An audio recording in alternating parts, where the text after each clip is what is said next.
Testing.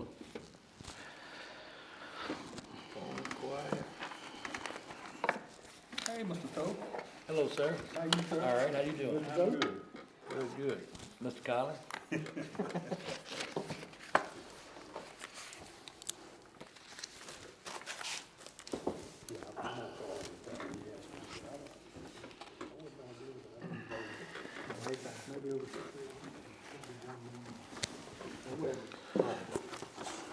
All right. I think you can probably do that. We've got to write this business. Ready? Yeah, I'm ready. Oh, yeah. The first one, eh? All right. All right, board members and staff and sheriff, we're gonna call this meeting to order tonight. Mr. Bowen, would you like to give an invocation, sir? I'd be glad to, sir. Thank you. Let's go to the Father. Lord, again, we thank you for this time that we can come together. And Lord, as many people think that the next world war is going to be about oil and fuel, but Lord, I've always wondered if it's going to be about precious water. And Lord, we felt that today. And Lord, we know that you do give us the rains, and we appreciate that, and we thank you for it. And we do lift up people who lost a lot of property or whatever happened in their situation. We lift them up as well. Lord, we know that Miss Norton here is suffering with a cold. We lift her up to you as well. And now we just ask you for your guidance and your wisdom. And Lord, open our hearts so we can listen to each other. Through Jesus Christ we pray. Amen. Amen. Thank you, Mr. Bowen. If we could give the Pledge of Allegiance, please. Pledge allegiance to the flag of the United States of America and to the republic for which it stands, one nation, under God, indivisible, with liberty and justice for all. Right, thank you all. Thank you all. Yes, ma'am. As Mr. Bowen kindly mentioned, out of precaution and respect to you all, I can't wear a mask because I'm claustrophobic. I'm being cautious and respectful. Sit down here so y'all don't get my stuff. I just want to clarify that for people out in public. All right, we appreciate it too, because you know the rumor mill will fly. All right, board members, we need a motion to approve the agenda, or do we have any amendments to the agenda? Hearing none, I need a motion to approve the agenda, please. I so move. Can I get a second? Second. All in favor signify by saying aye. Aye. Any opposed? The agenda is approved. The Victim Witness Program, was Ms. Waltress?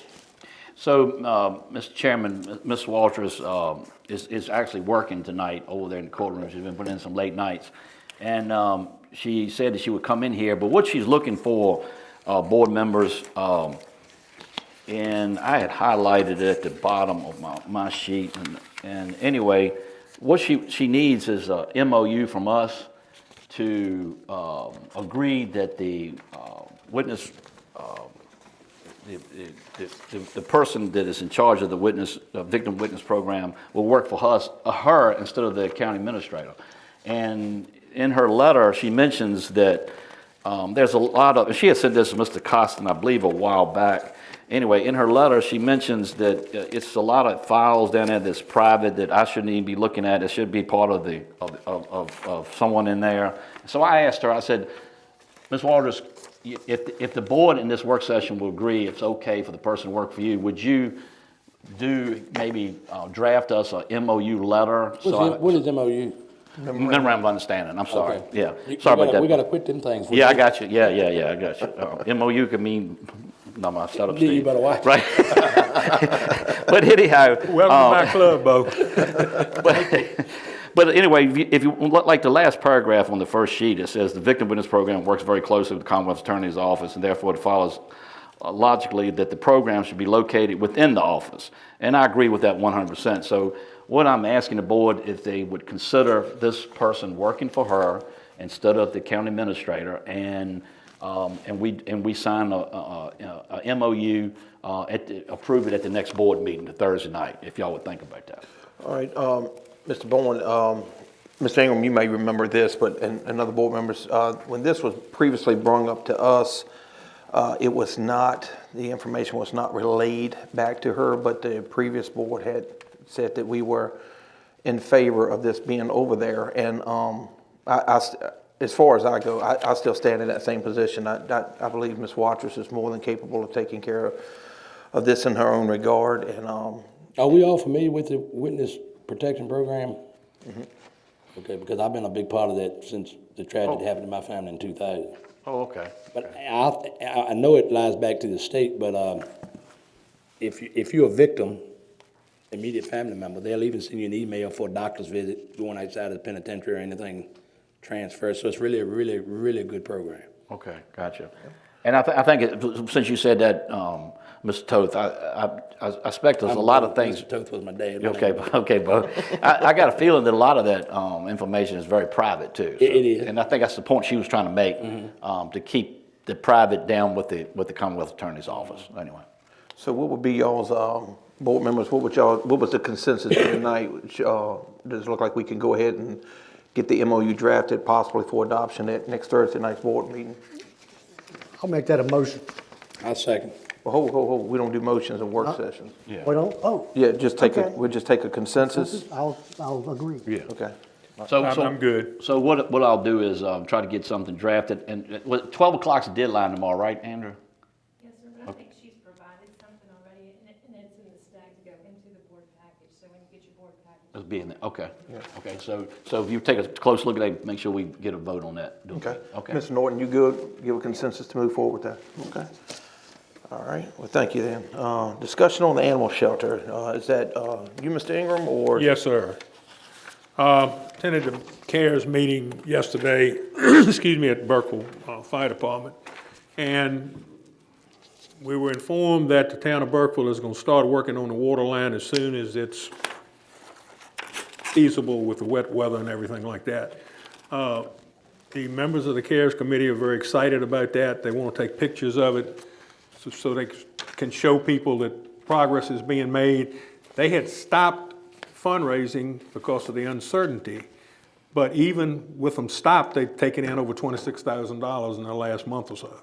So they're real eager. They've got people lined up that are gonna, once they see the ground broken in Burkeville, they're gonna contribute more. And Mr. Gentry was there, giving us some updates on things that could be done as far as the water line and also the sewage. And I got Mr. Bowen to go with me, and he can probably fill you in on some stuff too. One of the things we talked about was having a meeting with Mr. Bowen and the architect to go over things that could be sized down, made cheaper, et cetera, and then look at the things, places in the shelter that the CARES committee has people willing to pay for. Right. So once you get the idea of what your footprint is, then you look at, okay, if we're gonna have the cat patio as one of them, but somebody said they would pay for it. So we just need to find out how much that's gonna be and then find out, you know, and that would reduce the cost to the county. Right. And like I said, You've never had something like that. You No. just had the big number, nobody has ever sat down. not been any subtraction. Right, nobody has ever sat down with the architect and gone piece by piece. And that's what I suggested. Mr. Bowen agreed that that's what we need to do. Sit down and see how we can get this thing done in a efficient way, not going exorbitant, but making sure we have what the state requires us to have. See, that's a lot of things people don't understand what the state requires. That's right. Right, and I think that's what I'll piggyback on it, Dickie. So what we talked about is, and bringing, maybe somebody who's very familiar with construction, it's okay to be in there in that meeting, but what they're asking for is, look, give us a shell building. Don't cut back on the size of the building. Give us a shell, and you guys build. You guys, the county. Right. We build what the Code of Virginia requires. Okay, and then let them do. We're gonna build the trunk, they're gonna decorate it with the limbs. That's right. It was discussed at something about a project manager. Was a project manager ever sorted out, or is that going? That's one of the things we discussed too, but I think, Mr. Toth, the deal is, if we can get that meeting with the architect to go down each line item and see Right. what's can be projected subtracted cost, and- see what projected cost is, then once we get ready to start building, then you get your project manager in there and. Right. Get Does it the going. architect, does he get estimates? Is that how he comes up with a projected cost, or does he? Well, he bid it out, I mean, but he can give us an idea, I think. Okay. And, Right. But we bid it out, so we can sub it, a Oh, lot yeah. of it out? Oh, yeah, we The could. interior, inside the shell that we're speaking of? Yeah, we could, and they talked You about can do it in different- phases. I didn't mean to interrupt, but you Yeah. can do it in phases. I think what they're looking at, I'm just throwing out a number. I haven't looked at the prints, but let's say it's 1,000-foot footprint. Don't cut back on that. But if we got to put the HVAC system in, it's got to have 100% turnover air. That's our responsibility. If we got to have a drain for each animal, that's our responsibility. But like, if they want to make a nice visitation room, Then they may want to pay. right, but they're gonna have to make it out that shell part right there. You see what I'm saying? Well, the patio wouldn't be part of the shell that Yeah, it would, I think it would. That would be with the, I thought I that was on think the outside. it's on but it's on the footprint, is what they, see, they don't want to reduce the footprint of the building, and that's part of it. But I don't really know the size of that, because I hadn't seen the specs on it either. But if that, All we'd give them is a slab, and then they would build that patio. So they're not going, if it do end up going to Burkeville to do it, they're not going to use the building there at all? Not gonna use That it? was not talked about. Is it going in a different area than that building? Right Or is it beside it. Right beside it? Right beside it. That's right. Is that building being donated? For storage? No, Litter? not to my feed? knowledge, Jack hadn't mentioned that. no. That But- building's for sale. It is for sale? Mr. Chairman, I thought it was my understanding that they are open to selling that building. I believe, Mr. Chairman, you met with Mr. Boswell and looked at that building. Could it be feasible we use that as the shell and add on to it to save cost?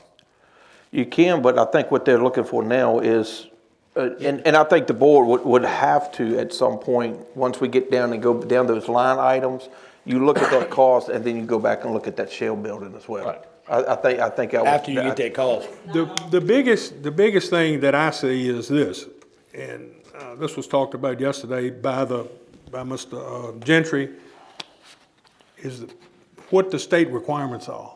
We have got to meet the state requirements for an animal shelter. Ventilation's gonna be a And big that, thing. and It that, ain't just that It's gonna be HVAC and everything ventilation is and- part of it. Right. And the amount of, he was talking about the fact that the size of the electricity you have to, How close is the three-phase? right across the road. And that's another question. We're not even sure why are they putting in three-phase. You don't. Why is that? Because of the big HVAC. Is that what it Turn the is? air over. Okay. Right. So- It's gotta be so- 100% turnover in the air. Right. So I guess what they look at then with that bill is what they're thinking, I guess, is that three-phase, I mean, it may cost you more money up front, but it may save you on your power bill later on through the. I But guess. three-phase is expensive. Yeah, For right. health, they want the air moved It's gotta be, ventilation. yeah. as far as germs and viruses. Yeah. They really, and then the other thing too, we're missing out. They really wanted to make it known to the public, and we need to do that somehow. The board needs to do that. Is that they're not trying to build this. They're not trying to break the county in any way. It's not their intention of that. They just want. They want us to follow the Virginia code, the basics of what we required, and then they really want to make it nice. Okay. And they were, when the prices went up, they were fair. They said, wait, we didn't know it was gonna be that Right, much. exactly. Right. They even have some good ideas about somebody even sponsoring a room. In other words, saying, Right. hey, I will pay for that room, that whole entire room. Well, if you're paying for it and we got the shell there, then Help yourself. help yourself. That's right. See, that's the thing that, there are people out there willing to donate, and, but they don't want to donate knowing it's not going to be built in Burkeville. That was the one thing that Mr. Boswell kept emphasizing. I've got people, as soon as the ground's broken, they're going to write me a check, that it's going to be in Burkeville. Right. And that's what the CARES committee is wanting to see. If they start digging that water line, write the check. You know, I've thought about why is it such a big deal to put in Burkeville? It's not centrally located, but I also thought about it. I said, you know, even where it's at now for the folks who live up on 307, they got a quite travel to go to now. Right. But if you live off of 153, which is heavily populated, yeah. that's a pretty good little hustle. And what is the capacity? Has that been discussed? How many dogs? How many? No, chickens? we were. I haven't looked at the prints, and we were talking about.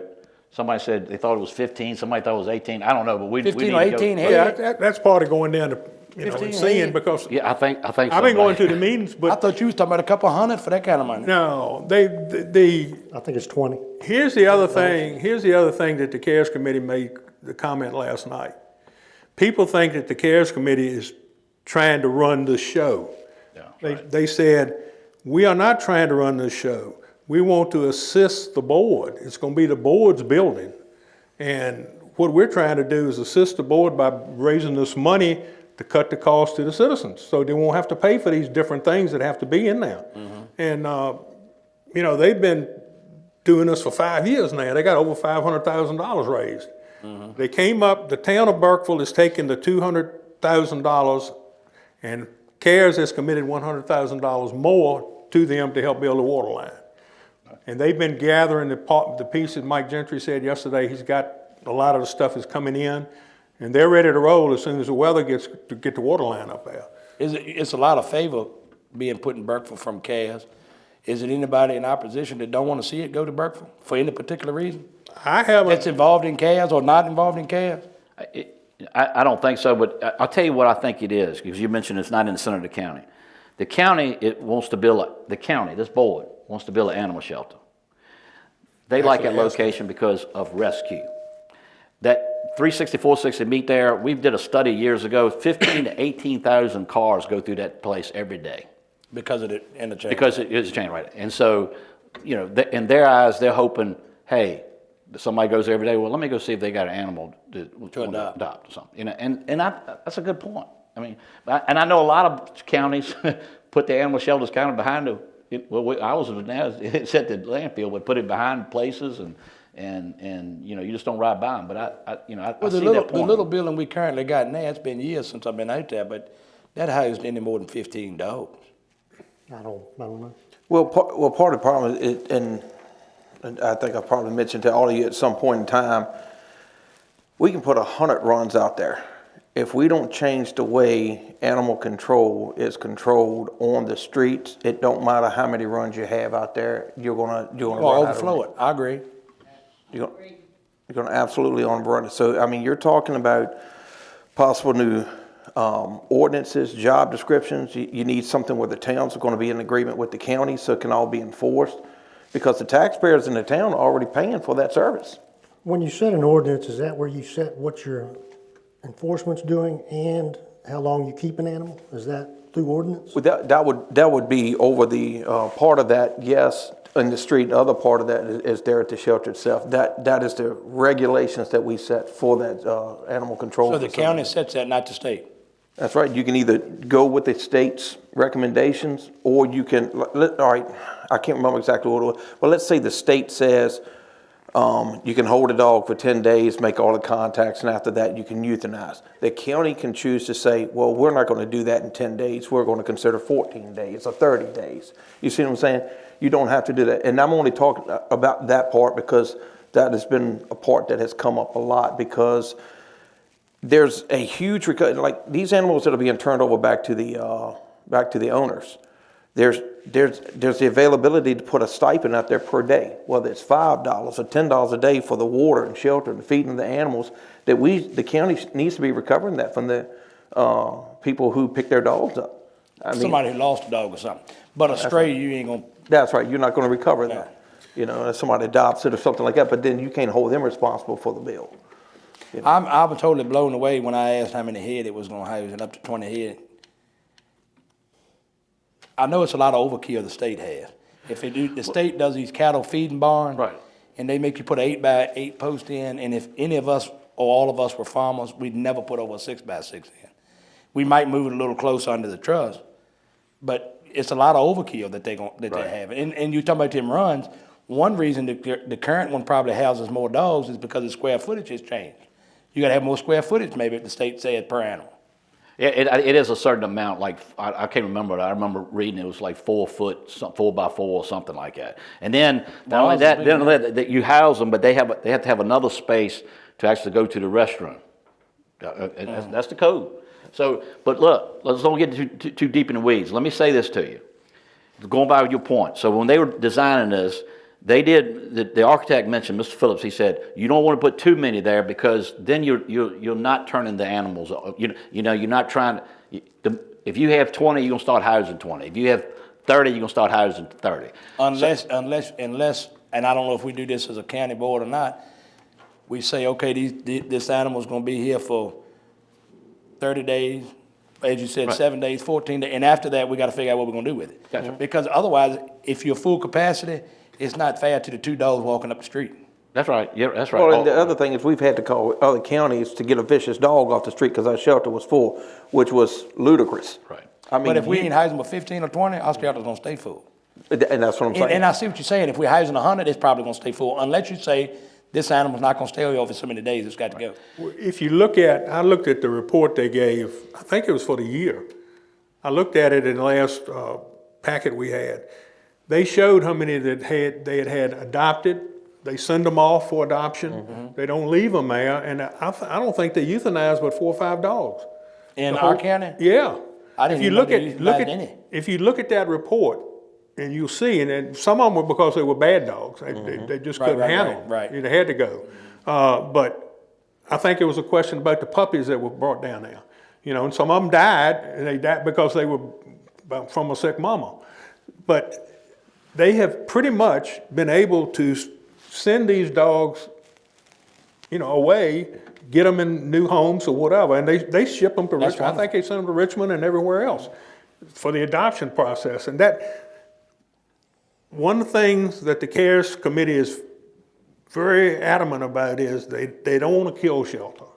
They want to be able to get these dogs in homes, get them away from it, and not keep them there. You know, But in the event, Oh, yeah, if it comes to that, but, you know, I think that's one of their prime concerns. And talking about where it's located, Bo, one of the ladies who was on the committee at the last meeting said she and her husband travel a lot. And they go around and they see these animal shelters, nice buildings, they pull in to go in and see what they look like. And people are pulling in there, they come in to look at the animals. ideas of other places, Adopt them, right. yeah. And you charge an adoption fee, and you know, there's a charge for all of it. It's not like, come on in, you have an animal. right. You know, so there's an adoption fee and all of that goes with it, so there's a lot to be discussed. Has the SPCA had any involvement with CARES or the proposal? Not to my knowledge. Because they've got a lot of great programs on, like, if you find a dog, they'll pay for the spay or neuter the Yeah, that's what dog. I'm saying, yeah, and see, at the point, I think, they've had some spayed or neutered in the county, at a very low fee. Oh, we Almost found donated. 2 red bones we had done. Yeah. And you had to carry them to their specified vet because they get a break in doing it. Right. Is there any state funding, grant money that would help with that thing? Well, see, that's the thing we tried to do, and I talked to the lady at the CRC, the last meeting I attended, and I said, well, you know, we're looking for funds, and she said, you're not by yourself. She said, right now, the state or federal government's not offering any grants for it. She said, your best bet is to go to private companies or individuals. She said there's a lot of people asking. I mean, he was getting ready to build one. I'm sure they're asking, are there grants out there too? They do have at the CARES committee a lady who writes grants for the state, Longwood College, everything. She's looking and trying to find places that she can go and find money and I wonder contact if the SPCA will have any funds for anything like that. I don't know. SPCA does very good. Yeah, I know they do. They do. Well, guys, just for the lack of it, and again, it's probably a little bit weedy with this, but with some of those ordinances, and what you're talking about there as well, Dickie, is population control. If you Right. find a way to control the pet population, it reduces the footprint that you need at a shelter. You can also do that by an ordinance. Require everybody to get their cats and dogs spayed and neutered unless they have a, what's that? Kennel license. Kennel Kennel, license. right. That's right. And so then, one thing I thought about too with that is, if we're gonna require something like that, how can we help our citizens with that cost? Because when I they think do that's a these, great idea. Yeah. when they do these mobile spay and neuters, people from all over the state sign up. What I wanna try to do is, if we can, we look at the cost that we're actually footing the bill for. See if we can donate money to those mobile, facilities and get them here at least once a quarter. Did you But say, got to do- make them spay and neuter unless they have a kennel license? Mm-hmm. Oh, I would be totally against that.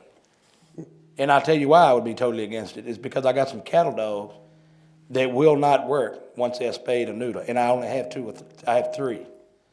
And so if I had to get a kennel license to have 3 dogs, How much does a kennel license cost? and a kennel license, what?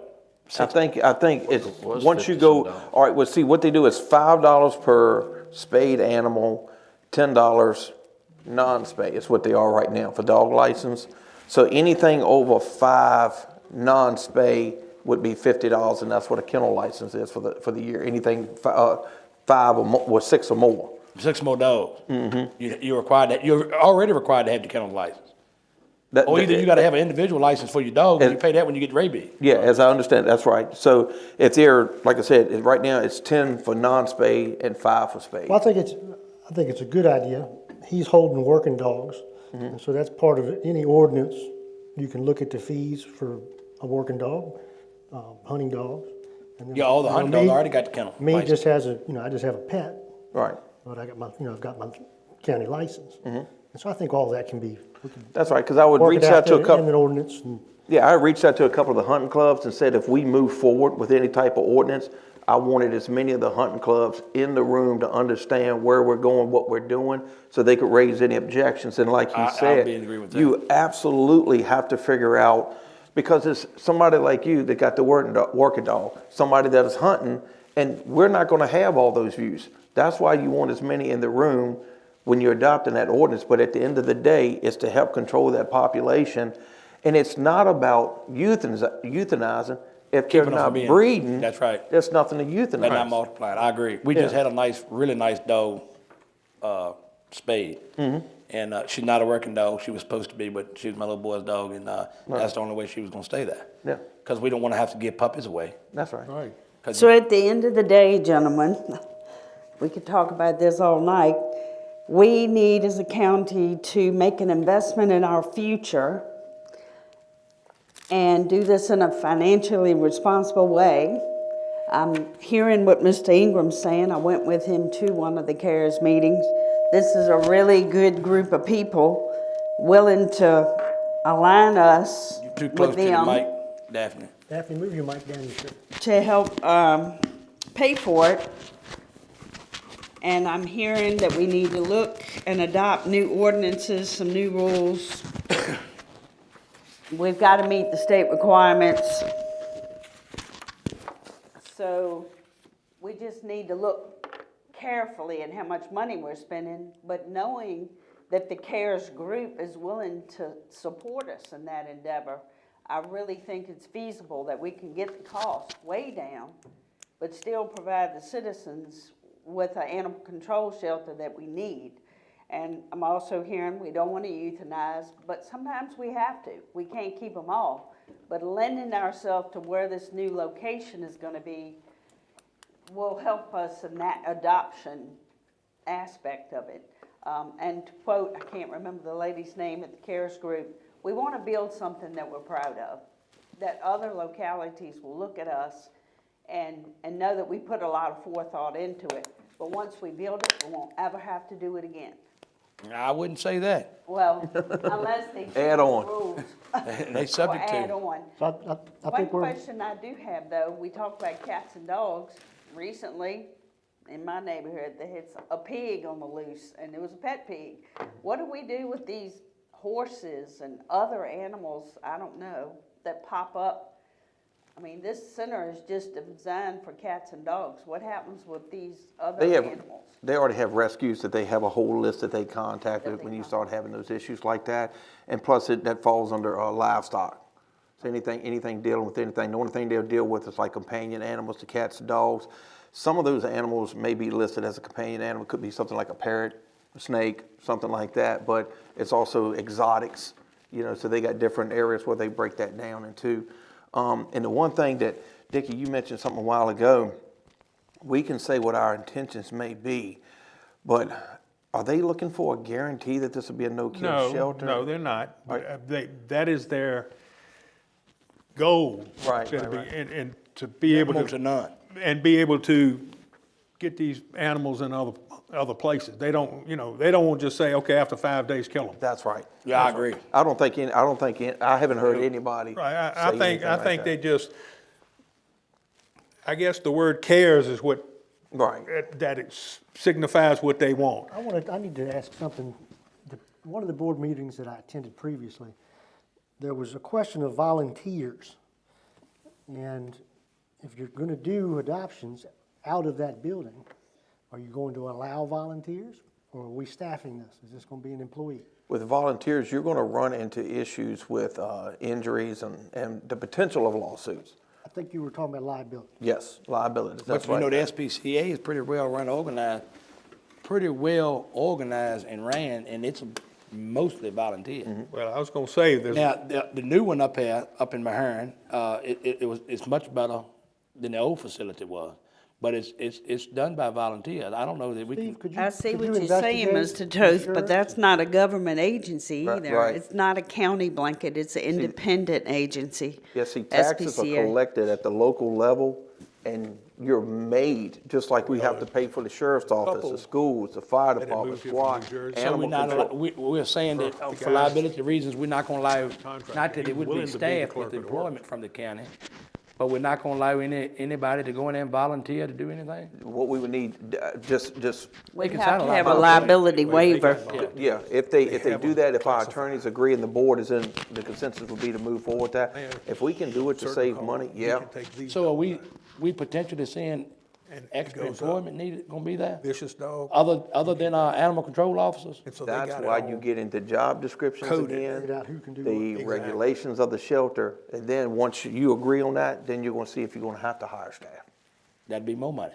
Yeah, So, all right, so, but your volunteers could dry up. right. Oh, absolutely. They just what they are, volunteers. They might be that's there right. this week and have a change of heart That's next right, week. that's why, once 2 you, hours. once you lay down the plan for that, you need to be ready to say, okay, if the volunteers are gone, we gotta staff that. Is because- it legal for a judge to, issue some, what's the word I'm looking for? Community service. Community service, because they do that at the SPCA. Well, the problem is you have to have police officer to, No, one no law enforcement officer, when I done it at the SPCA. Yeah, you can do it at like Goodwill and all that, you can do community service. Done at VFW and all that. Can you do it within in a government building? Local government? that's what I'm 'Cause saying, the judge has SPCA to wasn't- approve, I think the judge has to approve. Well, he would have to order them to do it. Right, That may be something worth looking into as Would we be get good. down in the weeds. It would be a good experience for youthful. I'm Absolutely. thinking about my youthful. the only bad thing is like, a lot of times they stop community service on the side of the road because somebody's gonna get hit and killed, just like they could get bit up there. So it's all gonna come back to liability. So I was In gonna an tell you, animal shelter, you stand a chance to get bit. Yeah, so they may not be able to come in contact with an animal, but there's no guarantee a dog don't get away from its handler and bite the person that's there doing community service. There's Well, then you at could the tell them meeting, you the sweep couple the from home. New Jersey was talking. Yes. And where they talked about how they arranged the volunteers, it was really neat. They had, I was telling Bill here, the lady volunteers at that shelter, or was a volunteer at that shelter all the time, and they had the animals color coded. So like, if I walk in, my first day as a volunteer, I can only exercise or be around a certain color, and they have the color on the cage where the animal is. So if it's red, I can go walk the red dog. But if it's up here at yellow, because that's not a real good dog, I can't fool with that dog. So they got it color coded, and so the more experienced volunteers can go up the ladder a little bit. But if it's too bad, then somebody, that's a worker there is gonna have to handle that one. So that was the idea behind the volunteering, and I think you'd be surprised how many people would go up there and volunteer if think they we knew that I can go up there and walk a dog or help feed the dogs or whatever for an hour or two a day or a week, whatever. You'd be surprised, because look at all these people that are donating us money. Oh, think yeah, it's and a you good get a lot of idea. elderly people It's that worth looking can't have a into. companion at home, but Right. they'd wanna go up there and spend a few hours a week. Exactly. Helping I out. I think you'd think be we need to surprised. look at the legalities of it. Yeah, that's but right. Not totally ditching the idea. It's a Yeah, good and I idea. know we're shooting way far ahead, because first we need to get the structure built. That's right. We gotta do that either way. Yeah. That's the first thing we gotta do. So when we come to that point, I think what we have to do is decide, instead of getting the attorneys, because anytime you call them for review, it's gonna cost you. So I think we identify what we are willing to allow the volunteers to do, and then Right. go to the attorney and say, what is this gonna be for And I ain't us? so sure we can't use our liability attorney and get some free legal advice there, because they're gonna tell you what you can and can't do. That's right. What they gonna pay and what they ain't gonna Right. pay, what happened. That's right. Okay. All right. Well, was there anything else on that we needed to go with the animal shelter? So just make sure I got the direction straight. What I'm gonna do is, if the board's okay with it, I'm gonna maybe bring in a contractor, but I'm gonna bring in Chris Phillips, who's architect, and I'm gonna say, and just give an example, just like you're talking about housing animals, Bo, I'm gonna say, if Nottoway's population is 15,000, what is the minimum number that normally you put that many cages for housing animals? And let's say they say 20, okay? And then, okay, so we're only gonna put 20 here, we want the minimal, we're gonna put 20 here, but can we fix it where you can expand if later Other side something of happens? something. Because you got shale set now, you with me?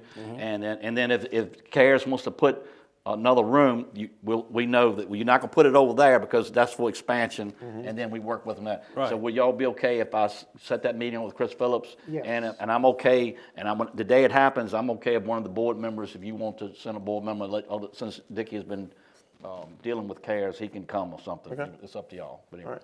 Chris Phillips is the architect. Yeah, that's what my understanding, yeah. Or MM Architect. Yeah. The last thing was that CARES needs to give us a list of what's gonna be donated. Do we wanna do that after we've got a number from the architect? I guess we have to. Well, that's gonna fluctuate So we too. gotta have the top number and then we'll. Right, The first thing they're donating is the water line and the sewage, right. All of or part of? all of it. Water line and sewage, they gonna do it Well, all? Burkeville's doing it, Yeah, Burkeville's I'm doing sorry. it 200,000 and CARES is contributing 100,000 to that. So 100 in addition to the 500 they've already raised? No, I think that's That's included, using that's the included in that, So yeah. that's putting it, But like I said, they're anticipating once people see that it's going there, what's the total cost of the water? well, they don't know. It may be, it might end up, I'm thinking it might end up being under 300,000. That's right, that's know, what that- it seemed like, because they brought in Mike That's a Gentry. big difference from $1 million or something I heard. 1.2 million. Well, I think everything was, so was some overkill there. Do you need a 6-inch water line or 2-inch water line? And the thing, the unknown number, they don't know right now. So they have been talking to the Department of Corrections to make sure, and technically, that is their business because the town of Burkeville, the Department of Corrections treats the sewage for the town of Burkeville. So Mike Gentry has already contacted them and knowing what he needs to put in to meet code so that it can accept anything from the sewage. So they're way ahead of me on that. And but he said the next meeting they have, Steve, I'll be glad to invite you in now. I said, okay, because I really want to know where the water lines are, how it's going to operate, and then that gets a handle on when I'm talking to the guy, Chris Phillips. You know, okay, the sewage line on this side. You know, so we might. Okay, the sewage line is on this side. Where are you going to put your dogs? You don't want to put them over here. You want to put them on this side. That's right. You with me? So that's kind of You shorten it up. You don't want to bury anything under concrete. on concrete. So that's all that stuff. It makes a difference on what's happening. What we want. In the price estimates or guide that they're using, that's if that goes anywhere, really, Right. correct? Right.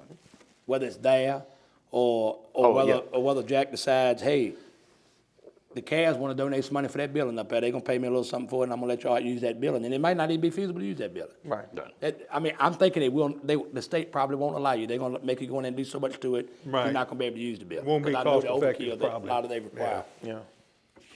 So, but at least, that's I good. think the step that Steve's talking about is the first step. Yep. We got to get that architect, we got to sit down and see.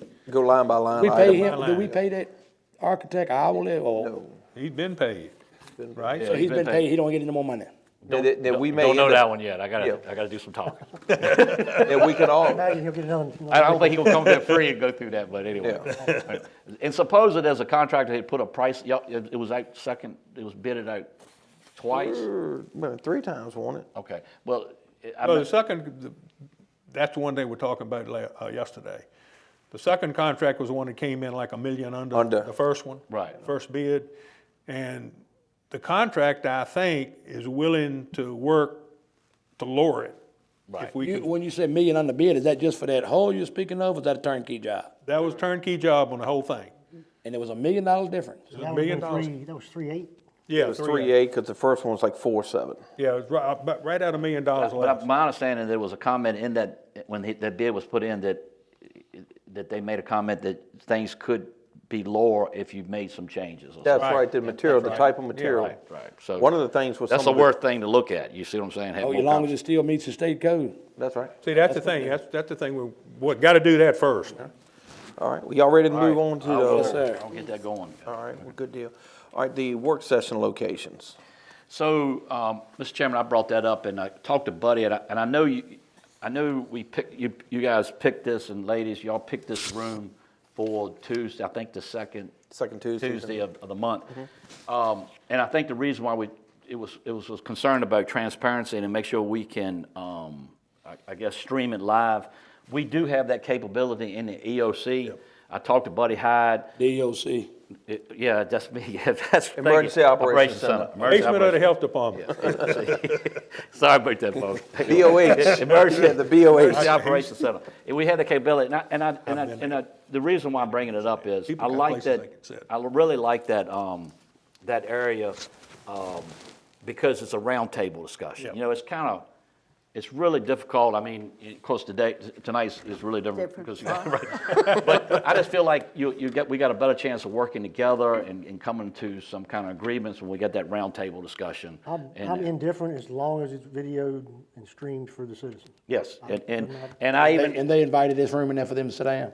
It's probably There's some cheaper to heat and cool seats, I that know, I've room, been to too. planning commission meetings there, not as a, Is this over here in Board the member. basement across the street? Yeah. Oh, yeah, I've been in there in before. the basement of the health department, go in the back door. Probably put 60, and I don't know what code is, but. Well, another thing with that, if we're anticipating a huge crowd, we can bring it back over here with no problem. that's true. But you ain't gonna get too many more than 60 here. You won't get 60 in here. Yeah, and the way it's set up there, I don't know that we want anybody on the step up behind us. Right. Because of the Buddy's computers and stuff like that, and if Andrea's there, she's sitting back there as well. So you're probably looking, if you line them around the wall there respectfully without making them so tight, you're gonna get 25, 30 in there comfortably, but you're gonna have to bring some seating, but that's the reason why I Is there said. any security over there like we do here? Do we now? That we're gonna. I mean, Andrea, we with can that- always ask the sheriff to come in. We can ask. Well, I him. don't know that it's Right. necessary even for here. You know, I've often asked myself, how come we gotta go through the metal detector and we elected, but attorneys come up here on court day, they don't have to go through that metal detector? Sheriff, why is that? One last thing, Andrea, is that more difficult for you to set up over there, or is it, I don't want to make more Because- work for you. Because if we have a public meeting over there and Thank- it's not even been discussed as to any security, why is it security here? I mean, I don't. This is a courtroom. The judges signed off on that. That's the reason why the whole gun thing was, Yeah, but we ain't holding court. It's a nice place to right, be but in it's there, still, 'cause you can the sit down at judges table. signed off, and if I remember right, a courtroom's a courtroom all the time, regardless of what's going on in it. So, I get it. Hey, look, I get it. I'm not There gonna was that comment on whole that. discussion for months about that went on, man, and then the judges signed off on that. So it's, the judges deemed this is a courtroom all the time, regardless of what's going on. Whether he's present or not. Right. And it Courtroom- was a several courtroom judges that require- signed a off courtroom on it. requires a judge. I'm just saying. I mean, that's logic. Yeah, well, I'm just saying. I get it. I All get right. it. I get I was it. just curious as to whether there would be any metal detecting going on over there at that place if we did decide to do Maybe it over outside, but, there. I'm not worried about whether it is or isn't. right, that's right. Next question is, hey, while we talking about that, Ladies' letter, that's one thing they said, they recommend holding the meetings at other places, but anytime you have a bill, meeting in the courtroom, it has to have security. so if any one of us or citizens have a concealed weapon permit, are we permitted to tote it in that building over there? I wouldn't recommend it, But I want to know the legality of it. but that would be up to the board, but that is a public meeting, that would be up to the board. But is it also stated in here that it's not to be bought in this courtroom? Courtroom, yes, sir. Yeah, no weapons in the courthouse, but I don't think, I think you can carry it over there. Yeah, you can carry it. So it doesn't say on county property? No. It just says courtroom. County doesn't have anything to limit anybody from carrying, as far as I'm aware. Right. But, that's up to the board, if you don't want it in your meeting, then I guess you can make an ordinance or something, or say it's not to be on county grounds. I don't, Up to the board. But anytime you have a meeting. I'd urge them to bring it if they got a concealed weapon permit. But the only bad thing about that is then you got the ones walk around that tote it on their side and want to look like Wild Bill Hickok. And Look. usually they the first object, if something goes down, they the first one shot because they know they got to get them because they got one. That's right. And I'll close on this one. One of their concerns was that someone can attend a public, what is deemed a public meeting, bring a weapon in for someone that has court the next day. Strap it under a pew or something like that. Yeah, that's the big thing with the courtroom. Oh, yeah. Yeah, I so see that's that. the reason why they're, because it's a courtroom. So you that go is court. very logical then. Yeah. So, but anyway, all right, But they can so, also do that at the trash can back there before you get to the metal detector underneath the trash can. I mean, if you're really looking at it like that. Yeah. They can say, Bob, your weapon's under the trash can, but now he's gotta come through the metal detector. yeah, that's coming right, it's the metal detector's the thing. Yeah, Right, that's the right. key to that. Okay. So. All right, so board, what is y'all's, it seems like y'all are okay to go on to the, as long as we're live As streaming. long as we're live, And whatever Daphne- suits me. I'm sorry, Ms. Norton, you brought up a good point. Ms. Kelly, is something more convenient for you if you're attending those work sessions than the other? As far as setup, over there would be much easier because you just come in and go out. Here we have to set up and then take down. Okay, all Oh, well, that's more of a reason to do it over there. right.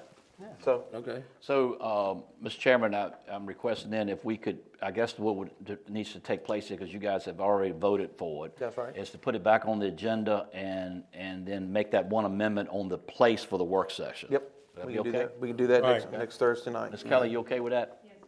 All righty. And y'all can just put that either, well, go ahead and put it under new business if you would, since Okay. it was already adopted, so this would be a new motion, so we do that then. All right. All right, courtroom safety. Mr. Chairman, if we could tie in E and G, because I know y'all don't want to stay there, we tied them together. So VACO Local Government Day, and that, if you got that in your package, and it tells you that, I think it's February 1st, and that's, it's also a day, if you look at the schedule, you visit your Capitol and lobby legislators in the afternoon. Mr. Ingram, before the meeting started, he kind of was talking about what he had seen in the paper, and I think y'all put that article, it's in you Yeah. have that in your package. That came out of the Farmville Herald, and it may be only for schools, but right now, we need to make some improvements to the courthouse, and you know that from the judge's letter, and I'm trying to figure out a way, and we need to push for our legislators to help us with this. I'm trying to figure out a way to bring in some more revenue, instead of always turning to real estate, okay?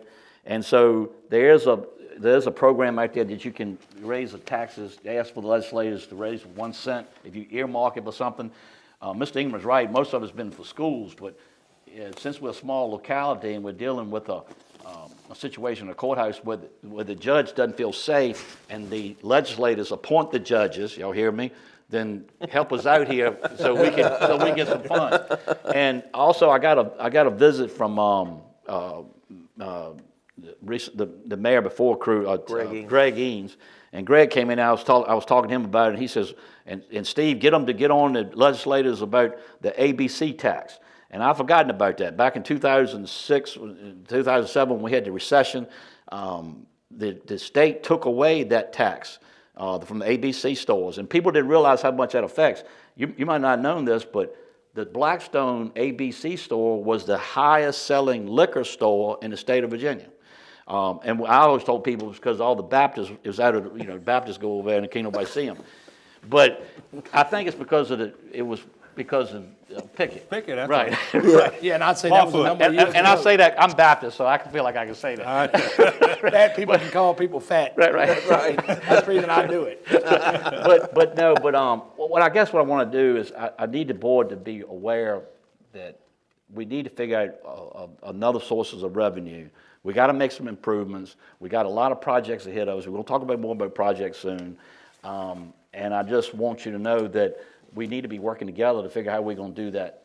Besides, and I know you guys got the LRA guy, Shane. I talked to him a long time today, working on some things like timber and different things like that. And he said he'd seen you too today, Mr. Collins. So we were really trying to figure out some ways of moving forward, but coming up with some funds. Well, besides the real estate. LRA, there's some opportunity there, and Shane actually did some research for me.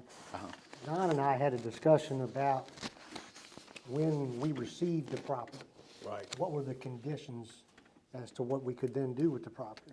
And Shane found the documents for me, I read them today, and I've emailed them to Andrew, so we'll have them at the LRA meeting, so you'll be able to read them.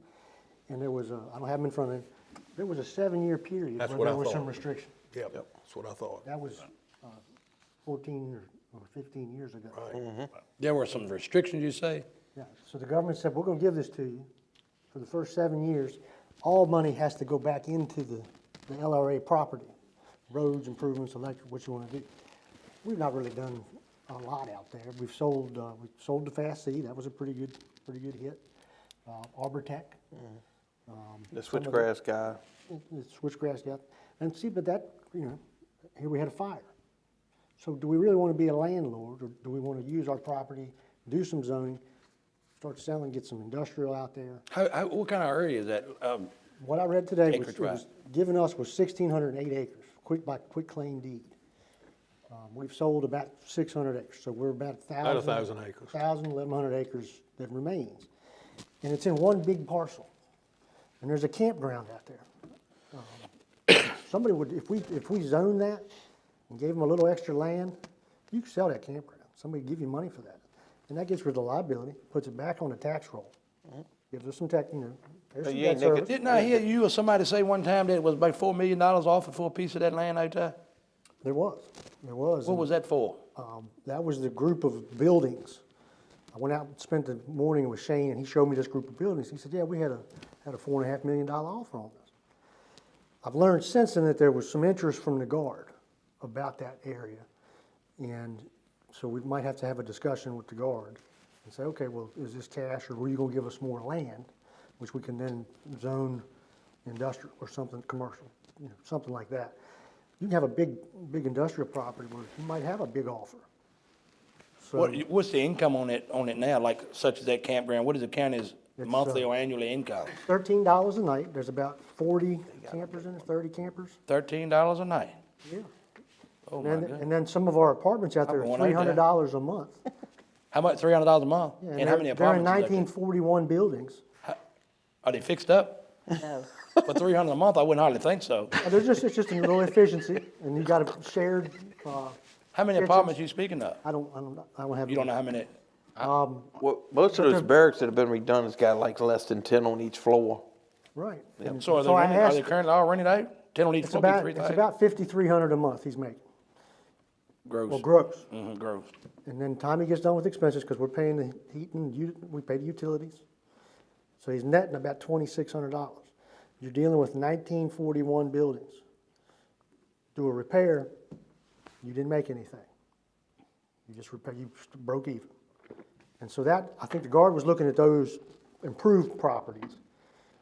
And I haven't done any negotiating or anything like that. But we've got opportunities there. Sounds like a big opportunity, especially at that $4.5 million for. Well, I think Shane was supposed to move forward on, what was that property that the guy wanted to buy from us? It was across That was 40? the guy with the Working with somebody switchgrass. now, Yeah, yeah. Yeah, he sell- wanted to to sell expand the some. switchgrass right, operation. yeah. He wanted, What is Shane's title? What does he do? he's the LRA administrator, or I guess. it's LRA listed. maintenance supervisor, I think. Yeah, I read. maintenance supervisor. He takes care of all the property. I've spoken to him today. I'm basically trying to ask him to work himself out of a job. In other words, because we sell it. I mean, but. Well, it's not, nothing's even advertised right now. No, that's right. So when I talked to Greg about it, and he was talking about a PUD, which is a planned urban development, I think. Yeah. And you can put an overlay over top all that 1,000 acres, and our planning commission decide, okay, over here by Arbortech, that's a place where you could have another industry. Over here by Textron, I think we've been approved for, Blackstone's been approved for a vertiport. Vertiport, that's right. What is a vertiport? So that's First vertical one in the takeoff. country. Go First straight one in the up. country. Oh, Straight okay, up. got you. And that, Vertical. see, that airspace out Vertical. there is the biggest restricted airspace in the country. So we have people from all over the place come and practice with their drones, and it's a big deal. So you zone a piece that's aircraft, aircraft industrial. Do a couple of those. It's just a lot of opportunity. Aircraft, it's funny you bring that up because recently we sowed some cover crop with a drone. Yes. And we rent a piece of property that's not far from Business 460, but it would be on the south side of it. Do you know that was in restricted area from Fort Pickett, and it was over 2 miles away to crow fly, and they would not let us do it. You can call in and try to get an exemption. Boy, stayed on the phone for 3 hours. He could not get it done. I tell you, something else has happened out So there. the reason my point on that is if you talk about doing something out there, you would have to get the state Oh, yeah. to approve it. The We've got federal it. would say, yeah, and Oh, I don't yeah, know that the they federal- will. See, but all we're gonna do is make an overlay. we're not gonna cut anything off until you come to me and say, well, I'd like this piece of industrial, but I'd like 50 acres. I say, okay, and that's when you're gonna go ahead and make a parcel. I see what you're saying. Yeah. Well, see, what's happened out there also is, spots have been donated to SVCC. Parking lot. Where, and stuff like that. where they have their, lineman Lineman school. truck driving and diesel. There's some student housing out there. Right, there's student housing out there that SVCC was gonna help us pay to renovate and then house their students there. So there's, like Bill says, there's a lot of opportunity out there. You said they was going to help us do that. They are, They're gonna do it? Yeah, yeah. Okay. Okay. yeah. So, I mean, you know, that's Be a lot part of revenue. of it. That can Potential. drive, what you're looking for is debt service if we have to borrow money. Right. And the more stuff you get on the tax rolls out there, because nothing's being taxed out there. So you get to be back in private ownership, increase your tax base, all of a sudden you're gonna be, and that's unallocated money. If we can increase that, all of a sudden we've got a pot of money. And then you also, like he said, you're looking at that, but anything that goes out there doing retail sales, whether they're online or whatever, it becomes taxable revenue as well. So we want that. I mean, all we can do, I think what we have to do is, because the LRA is this board. It's That's just an right. authority, but it's this board. So the focus of the LRA needs to be what we have, and if you develop that, people can see you come in, develop that, they'll want to work in other areas of this county. But you start with, I mean, it's already under concrete, basically. You know, the parking lots and all that stuff, the other buildings. And I mean, if you sell it, let them tear it down. If we're going to keep it and stay in the rental business, I Then we need mean, to make some improvements to get more than a $300 lot of a month. improvements. But then you're also looking at what, $10 here, $25 there, and the campground. It's like, what are we doing? Yeah, that's, But somebody, Yeah. but if you give somebody a use by right campground, and you make it 40 acres, it's all water and sewer, on town waters. Well, let me throw something in, playing devil's advocate. Sure. I worked out there for 5 years. You gotta remember, to get in it, you have to go through the gate. That's If correct. there's security issues, and I helped with the security contract, build it. Nottoway doesn't pay anything for those gates to be run. So if we develop this and create more traffic, you better be prepared to start paying for security at the gate. Well, and when I was out there that day and I drove through the security, and I felt like that was a detriment to business potential. what we hoped we could do. And so I just think. It's very important to, We've taken for granted their generosity that the county hadn't had to pay for that, and I know the cost of that. And so be prepared to factor in as good stewards too, as good neighbors, if we're planning on increasing development, which I think is a wonderful idea, well, with the to come along with. guard once where those buildings are maybe, we might be coming off of 40. No. Then Well, the other that changes the whole realm. Well, the other thing is that we ain't got to pay nothing. We just use the vertiport. Straight up. Get everything in and out. All right. So Y'all will Steve, probably hear something tomorrow anyway. This is public. I'm sure Mr. Shaver will be calling. That's fine. Be love to start the conversation. absolutely. So what I'm asking the board to do is, the one thing good about these VACO meetings, and maybe if you don't even talk to a delegate, it's good networking. You might talk to small localities. Hey, this is what we're doing. You know, we got that sales tax. You know, this is what we had. This is how we had to do it. Anyway, what I'm asking you to do, if y'all could let the office know, Andrew, Kelly, or something, are you interested in going so we can get you registered? Is that fair, Ms. Kelly? Yes, sir. Okay. Can So three you don't of have to us- answer that today. Just Yes, whatever. yes. think the whole board can go, can't they? Yeah, the whole board can. And everybody understands that what is going on at those VACO meetings is involving county business, so Yeah, everybody's full VACO with is a lobbyist for us. They lobby. Okay. All right. Thank you, Mr. Chairman. All right, so you were covering that VACO government day with Yeah, that. yeah. So, but that went with court, Nottoway Court Safety. Cool. So, all right, so back to the social services vehicle on G. I had a board member, social services board member, contact me. Evidently, the previous board, and at the time, I think I was chairman, we had agreed to get them a vehicle. So the conversation went on, that evidently they're using Mr. Costin's old vehicle, and it doesn't run well. They have another vehicle, and I saw it out in the parking lot. I believe that, Ms. Kelly, I didn't do my homework on it, but it looks like the vehicle that the inspector used to use. But anyway, and evidently it's a bad transmission. And so I said, listen, talk to me. I need to talk to, if I'm gonna talk to the board, I need to have some facts here. They look like two vehicles. A vehicle to be able to pick up a family and put a child in a car seat. And then they need another vehicle for visitation, to go meet, to go see a family or see a person. Check on the welfare of a child that's been welfare of the placed. child. What I'm asking the board to do, I'm just letting you know, I want to do an assessment on that, and I also need to know, and I told them, I said, look, you got to meet us halfway here. Somebody needs to start doing some travel requests. Like, I need to know how many miles are you putting on these vehicles and where they're going, instead of just getting, and we may want to look at renting a vehicle. Sometimes it's easy to rent now and then, but what I like to do is, let me find out which vehicle has a bad transmission. Is it cheaper to put a transmission in it instead of getting another vehicle, which it could be if it don't have that many miles on it? I don't have a clue. But will the board be okay if I start looking into that and try to put that fire out before it gets bigger? Yeah, I think so, I yes. think it'd be a good idea. Yeah. What Okay. about, is the sheriff, deputy cars, sheriff, Hey, do they Steve. generally go Check to with the the school school system? Yes. Generally always go to the school system? Well, now, last few years, we gave some back to the county, like Mr. Hyde has one. Okay. We actually got a trailblazer over there now that we was planning on giving back, but we've been hitting so many deals, we holding on to it. Well, the Trailblazer could be a pickup vehicle. It Yeah, that's definitely right. could. That's right. If Yeah. you did decide you didn't need that, what, there was, Had at first, but like I said, you better hold on to it. I've had 3 deer hits and I'm what I think, bad vehicles now.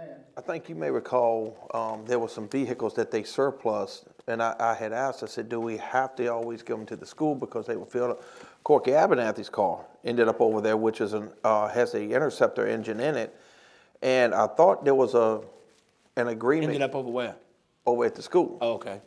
And I thought that there was an agreement worked out because the county of Amelia gave Burkeville Police Department 2 vehicles. One of them had the Interceptor engine, one did not.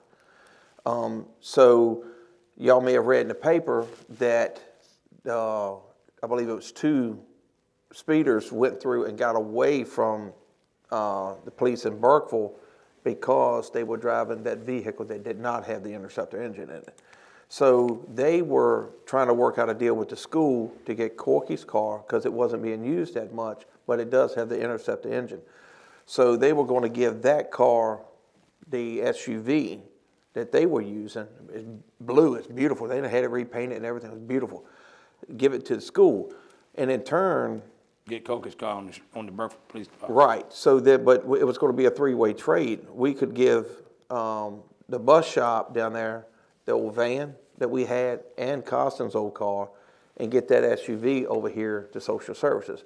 But somewhere or another in there, it dropped out. I'm not sure what happened with that, with their communication with Burkeville and them, because that SUV would have been perfect. And then the van, because they got the bus shop there, and they got some wonderful mechanics down there, Brian Chanel and them. They're wonderful mechanics. They can fix anything. So that van with the sliding doors on both sides, I thought it might be better for the school to have that anyway. So What vehicle you said needed a transmission? Is that an older vehicle that's not feasible to fix?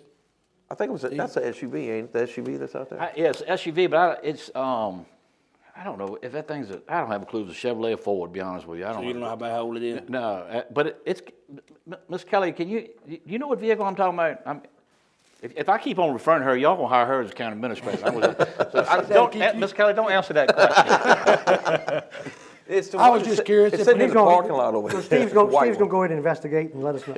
That's good. I will. But in your investigation, I think it was a pregnant idea for you to say, we need a drive log, or, you just don't get a publicly owned vehicle and drive it to the ABC store. Yeah, right, and I don't want us to get, because you guys, I mean, you got to vote on this, and I don't want to get something and say we rent a vehicle, and then I find out we got a brand new vehicle and they only put 200 miles and the tires are dry rotting on it and the battery don't start after. So I want to get the full use out of the less vehicles, and vehicles is. And the sheriff's back in Shane, the vehicle's always been a problem here on the complex. Sheriff, don't the deputies have to do a log on their miles on each shift? And they may already have that in place, and I have not met with the social service director, so I talked to a social service board member, and that person didn't have a lot of facts at the time either, but the fact that he said it needed another vehicle. We'll find out this too Mr. while I'm Roy, thinking about it. I think we Mr. voted on Chairman. that. Don't you recall the director coming, I recall her in a meeting coming before you, asking for a vehicle. That's what I was just telling Steve. I think And- we voted on it. I think we already approved to purchase a vehicle for him. And I hear all this I just banner think it where just wasn't it comes from, but let's keep in mind, this is social services. I would be willing to bet 90% of the time they're going to a domestic situation. We don't want to send them in a vehicle that's junk. That's right. We want to be frugal, and keep logs. I agree with that you have to do that. Right. But let's give them something that they'll be safe, because I remember when she brought it up that they have simultaneous calls sometime, and they didn't have a second vehicle to use. Right. So let's give them something that they can Well, as trust you said being. one of the vehicles was for getting a family, and one was simply making a welfare check. So that's two vehicles needed, and two different types of vehicles needed. Yeah, and that's what I'm saying. I believe the motion was already made and passed. We'll do some research on that and see, and if so, we'll get that, and then try to make something solid for the next vehicle, whether it's a transmission and surplus the one that previous county administrator had, because it's in that bad a shape. I'll do a complete assessment and give my recommendations. That'll Okay? work. That'll work. Okay. That'll work. All right, board members, then, the discussion of resolutions. All right. Did we touch enough on the court safety of the judges, what the judge's request is and what we're gonna do there? I know we tied E and G together, but we Yeah. sort of skipped over F. I haven't let me look at that report real quick. All right. Well, part of that, guys, was I know Steve has already sent a letter to Judge Teefee after the leak. And to let him know that we're already looking at things. Part of that courtroom safety was about that 1 cent tax that we're going to send over to as the legislative body at the VACO day. For some revenue. Mhm. Yeah. The other thing that I know the sheriff had given a plan to the previous administrator, some ideas and thoughts. And it was about some fencing that separates and stuff like that. Once you start incorporating that, I think you can actually get an engineer in here without getting into any violations of procurement law to look at those ideas and see, number one, can they be incorporated? I think part of the misconception out in the public is that the judge is ordering us to build a courthouse. I haven't seen that. The judge wants safety. I was just going to ask you, has anybody seen what the judge is looking for in his safety? Yeah, that's what this letter is for right here. Yeah. It specifies what he wants. Yes. Oh, yeah. Yeah. And so, so that's the big thing. So I'd like to, You talking about this letter dated in 2023? no, Yeah, look at the last 2 pages, Bo. yeah. So and I apologize, Bo, we did skip that. What I would like to do is take this, not like to do it, I am going to do it. Look at number 25, bathrooms and entire space is not regularly clean. I need to fix that. Okay, all right? That's an easy fix. That's something you can do tomorrow. That's something I That's can do right. tomorrow. Warning, water stain on carpets, maybe I clean them, maybe I gotta replace the carpet. It's some of these things that's got to be done. And, but like today, We need toilets. to make a start. I gotta start, right. The number 26, toilets failed to flush due to low water pressure. Well, that happened today, I'm sure. Because it didn't have any water. But That's anyway. exactly right. Right. And it won't rain right. today. But is it possible that these flush reducing valves that save water is caused that to happen? And so if it Low is, flow toilets, that's right. absolutely will. So, okay. So these are the things but no secure parking for judge, number 12. Not sure how would I do that? You kind of see what I got to look at it, and because the accessibility to He this ain't looking building. for a sally port, is he? Well, kind of, yeah, that's kind of in the plan that we formulated, that I gave previous county administrator. We did have 2 side ports, one over here, another parking lot, actually. Again, a gravel parking lot back behind the Commissioner of the Revenue Building for the judges, for the, I guess, I can't say special people, but the judges that. Right. Right. The people that needs it, really needs it. the most, such as a judge. It needs to be done properly. It needs to be done once. That was, when I spoke with the previous county administrator, we were basically getting something together to present that we are doing something. We know we have to do another building one of these days. Do you have that work? Stuff right now. Sir, Do you have that work? do I have what? Do you still have a copy of what you were You talking get about? the work, that letter, the recommendations that you were working with the other administrator. All right, and the other thing, when the sheriff had informed me about that, I don't know if it was a miss, but I never saw it. Did you see it? No, this is for us. What's that? What he's talking about here? Yeah, I never saw it, so it wasn't, I know he relayed it where he was supposed to, but we didn't see it. The other thing is, any of these, if we can encompass it into a future plan, you're not wasting any money. That's right. That's right, well, that's what we need to do. I Yeah, think we need to pay particular attention. I see a lot of instances that we're not meeting ADA requirements here. That is true too. And that is Yep. huge. I think these things And right a here. lot of them are just maintenance issues. I worked 10 and here 11. 20 years ago in the treasurer's office, and we're wife was on having the some of jury. the same It was a issues. big time But do jury. we have a proper maintenance Deputies had to check? This escort her is, to some of this is that just front. month-to-month maintenance So I that think it should be in the done. back with the judge's And I don't office. think it's being done. well, Sheriff, won't the tower, any plans for this tower to come down? I heard you, Daphne, I agree with Do you. we have a time Okay. frame on that tower coming down? The radio system. Right. Once the radio system is done, once the new radio system. is Right. done, then they can start dismantling that tower. All right, but there's, I mean, if everything's up and functional with that radio tower, we can bring in and do some procurement and get that down as soon as we meet procurement law. Might want to check with the old agreements. I believe Metropol said basically the agreement was only 25 years and that's up. I think Mr. Costin extended it for another 5 years. But once we're done with the tower, they should come in and get it according to the old contract, if I'm correct. They'll come in and take the tower down. Okay. All right, So this is a sketch of safety and security. So this would also include no secure area for unloading and loading inmates in this drawing that you got, that's in there too? Well, that's where the silent ports come in. Okay, gotcha, yep. That's where the silent ports come in. They drive the vehicle in there, secure the doors, and take the inmates in and out. Is this gonna be a closed building, Sally Port? No, sir. Basically, again, we were looking at not being the most expensive thing, because we know we have to do something down. So a the road. requirement, it don't have to be a closed building. It don't have to be like Basically, Piedmont, just a Sally fence. Port. I got Basically, it you. would be a fence. I see. It would be a fence with the privacy, the Yeah, slats the in it, overrides, the slats yeah. will slide down, in, yes. exactly. And then would it have to be an alley leading from the fence to the back of the courthouse, fenced on both sides, or once you come No, to? sir, the silent port would be built right here at the end. Yeah, we were never shown And this. Same way at the circus. So you was gonna have a separate one over there? I see, okay, yes, sir. Show me. We asked him. Work's been done, that's awesome. And like I said, I didn't know, my copier messed up today. It was raining and he had a leak in that little room, so I Right. moved the copier. Well, we appreciate that. I appreciate you moving the copy. Hey, going back to what you said, Daphne, I do wanna make mention of this, cause I see it listed in several places in here. A citizen contacted me, and I can say this and swear to be non-biased, because I don't know who our maintenance personnel are. But they said, and, Steve, this is something that you demand that can take care of it, if it's happening. They said there's a building over here, a trailer, that our guys stay in, our maintenance guys, our guys being county's employees, Right. that they got a computer that they can play on, play on. They got visitors that come in that does not work for the county that stays several hours a week. They got drums in there.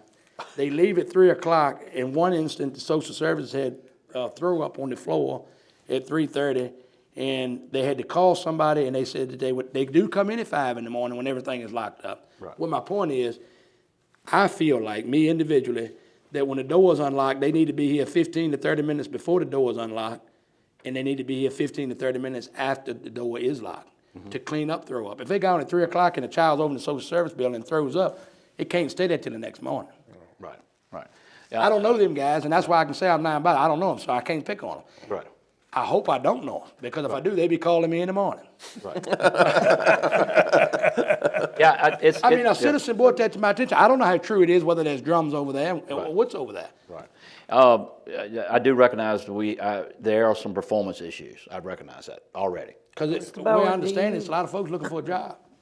Mr. Bowen, are you aware, is there a maintenance schedule that they have to maintain each month, quarterly, whatever? maybe we need to implement that. So this is just so we're just having, I gotta be careful what I say when I deal with personnel issues. Yeah, But- so but I let- was just But let gonna me just say- say this, I've requested, a map of the courthouse, a map of, the square footage, and also how many bathrooms and where they're located. I'm a simple guy, all I want is a yellow highlighter, boom, boom, boom, boom, and I can figure out mathematically how many people it takes to clean that area and when they clean it. So the other issue with that is, there are, like, a courtroom has to be done at night, not during the day. The other issue is, like, some areas I found out that maybe the circuit court, and I believe the treasurer's office, they don't want you there at night, they want you to clean while they're there. Okay. Sensitive documents. I think I got to look at the schedule. Like, instead of somebody come in at 5 o'clock in the morning, could they come in at 12 noon And work to 8. and work to 8? You with me? I think Anyway, and I need. You're addressing it, sounds good. Right. I mean, I'm just starting. I recognize it. Yeah, okay? you ain't had but a couple days on the job. Right, to right. look at And stuff. and they're not But full days. And the only reason I brought it up, because a lot of it's listed right here in the judge's request. Yes. Yeah. That's So, yeah, so what y'all are talking about, what Steve's talking about, it's not a personnel issue. It's we're addressing issues at the complex It's as a structural whole. and maintenance. It's not anything about any individuals or their performance, any No, of that's that. exactly right. It's not Right. about individual. Like you go up into Hardee's or Burger King, they got a little thing on the restroom wall. When the last time it was cleaned, what time it was, who done it? Right. They put their little initials back. I started putting mine on there one time. Don, a quick discussion about the judge. When the judge had given us this letter, I believe he wanted to address the full board in a meeting, didn't he? Well, I sent him an email within minutes, because I happened to be looking at my computer when it come through, and offered to meet, and he said that he would communicate with the county administrator, and anything beyond that would be disseminated amongst the board. Probably this Okay. letter right here is what this is, I'm sure. Yeah. Well, we've got a sketch. Has this been shared with the judge? No, sir, that was, again, that was just something me and Mr. Costin had been working on. Okay. Well, And it didn't happen at that point, it hadn't happened yet. Well, some of the other courts that he serves, I don't think it'd be a bad idea for one of us, two of us, to go over and take a look at what does work for him, what they have implemented. Or if we bring in a consultant that has an engineer background or something like that, if they want to go take a picture We or can go something look like and take pictures. that. Yeah, The consultant gonna wanna charge him, Amen, bro. but that's a good idea. with the state code, that's the only thing I'm worried about. But if the we state look at it, code. we can get a general idea of like the That's right. Sally Ports, how they got it set up in Lunenburg, if he's okay with that. He sets, Judge Teef is in Lunenburg, correct? No, sir. He's not in Lunenburg. Amelia, I know he's in Amelia, okay. Powhatan, that's what I was thinking. Right, there you go. Oh, I'm just totally appalled at this list, guys. I mean, this was given to us almost 8 months ago, not us, but given out 8 months ago from a judge. 8 months ago, this This letter's dated May the 25th of 2023. Yeah, June, July, Yeah, that is August, about 8 7, months, 8 that's months right. I ago. was thinking it was a little bit And longer it's than got that. a dozen ADA compliance issues here. This is something, no disrespect to CARES and the animal shelter, but we need to take care of this. What's cost more, this or lawsuit? Well, we ain't had a This is full-time ridiculous. administrator for 5 of them 8 months. And we also, I've had 2 citizens call about the elevator here. That's also an I issue. didn't know there was an elevator. I Neither didn't did I, either. Bill. Yeah, that's Here's an what I'm- elevator here? Court. right over there. so That so may be so for the Miss- head- so I guess that's for Elaborate. handicap, is that right? so Miss Norton. Well, it's fixed today, Yeah, so, Ms. Norton, that was addressed to me when I walked in the door, when water was dripping on top of my head. Evidently, the elevator's been leaking, oil, but hydraulic fluid is what it is. I asked him, was it a busted hose? Turned out it's packing around so they gotta take the packing out, repack it, and we did the purchase request today, it's a little over $3,000. Otis is coming in. For evidently months, they've been catching the oil and pouring it back in there, and then when it gets low, it's like hydraulic, Not to interrupt you, Steve, but $3,000 to pack a cylinder, a hydraulic cylinder? man, the place that thing is in, I don't know how It's they're gonna do it. ridiculous. Our church, well, I know several churches that have $50. elevators. It's very costly. I do them on track. Sheriff Jones, can I you have them done. let us know what they use that elevator Oh, you did? for? Basically. Not that one. Those It- transport it- inmates. we It is have- so loud have to and fix it. jumpy, it's so loud that you can hear it all through the courtroom. They showed it. Oh, wow. Yeah. You know And when it they was coming and interrupting the going? proceedings, so. That's right. So anyway, so that, I'm already, Ms. Doyle just wanted you to know, that's been brought to my attention and we're on That it. done. And I'll let y'all know when that's complete. All right, well, now that we got this letter to revise at home, to review at home, that's a big help. Okay. And I think a whole lot of this stuff, Steve, you've heard. already named off a half won't. dozen of them that you're gonna be able to chalk off Think it was just for done? your staff. I don't think so. Yeah, we're gonna start methodically. And just so you know, they have not had a custodial worker. They interviewed today, had 5 people they were supposed to interview, only 2 showed up. That's good. And we're gonna have a conversation tomorrow about those 2. So, Is that position, I guess that position is advertised in the paper? I I just got saw what I'm it. pretty sure It was advertised in the paper. I saw So it. that was another problem. And this is what I recommend while we're trying to get that. I'm recommending hiring a company and just do a deep cleaning to show good faith. There was a price that went out in front of me, a deep cleaning for the whole complex was like $2,500 or some dollars, I can't remember. That's a realistic number. That's a deep cleaning. So, but I think that's what I'd like to do, but I gotta see if money's in the budget and then find out what can I So do. Steve, this right here, you may remember this when it first came in. It was about the full security audit of the state police. Now, I believe at one point, previous administrator mentioned in a meeting about coming to you about that to see about the security audit. But It's right here. I remember in a specific conversation with previous administration is to go on the judge's recommendation and include the sheriff. Was that ever done with you or anything? Well, not with the state police, I didn't do it with the state police anyway, but, myself and Piedmont Regional Jail. That's what, We did it. okay, Us and Ted Costin, we did a survey. I think we ought to do that too. yeah. That's where my basic plan that I gave Steve, like I said, I'm sorry I didn't have copies for everybody. All right. But now, do you think that there's any need to involve the state police at this point for this security audit, or, because I would do it just to satisfy the judge. Like I said, between us, You've already done it. It's a regional jail. Along with PRJ. He's already done that audit. Yeah. And see, Piedmont is the one that transports the yeah, they inmates. the ones Yeah. that come down here and drop, So they ought to be the ones that say, yeah, our staff feels comfortable along with the judge. Yeah, and they know what they're doing. I mean, with the ball screens and all that work that they've done down there at the jail recently, man, it's just been phenomenal. But because it's in that letter, I get what you're saying, Mr. Ingram, is what I would ask the board. Well, What would be we'll y'all's go back to consent? Judge Teefee's request was communicate with our administrator. We have an administrator. Let him know that some work's been done with Piedmont and our sheriff. Do we want to continue with the state police audit? Or can I show you what we've started? And we'll start Well, making some plans. yeah, So Steve? Okay. Yeah, The next Judge sentence, Teefee and the next sentence is important too, to what Ms. Norton's talking about. Additionally, an audit for compliance with the Americans with Disabilities Act is advisable. that's not been done, I assume. Just what's on the list. So I did have one thing our building inspector, Mr. Bowles, he had contacted me a little while this evening, and we had just a stand-up meeting.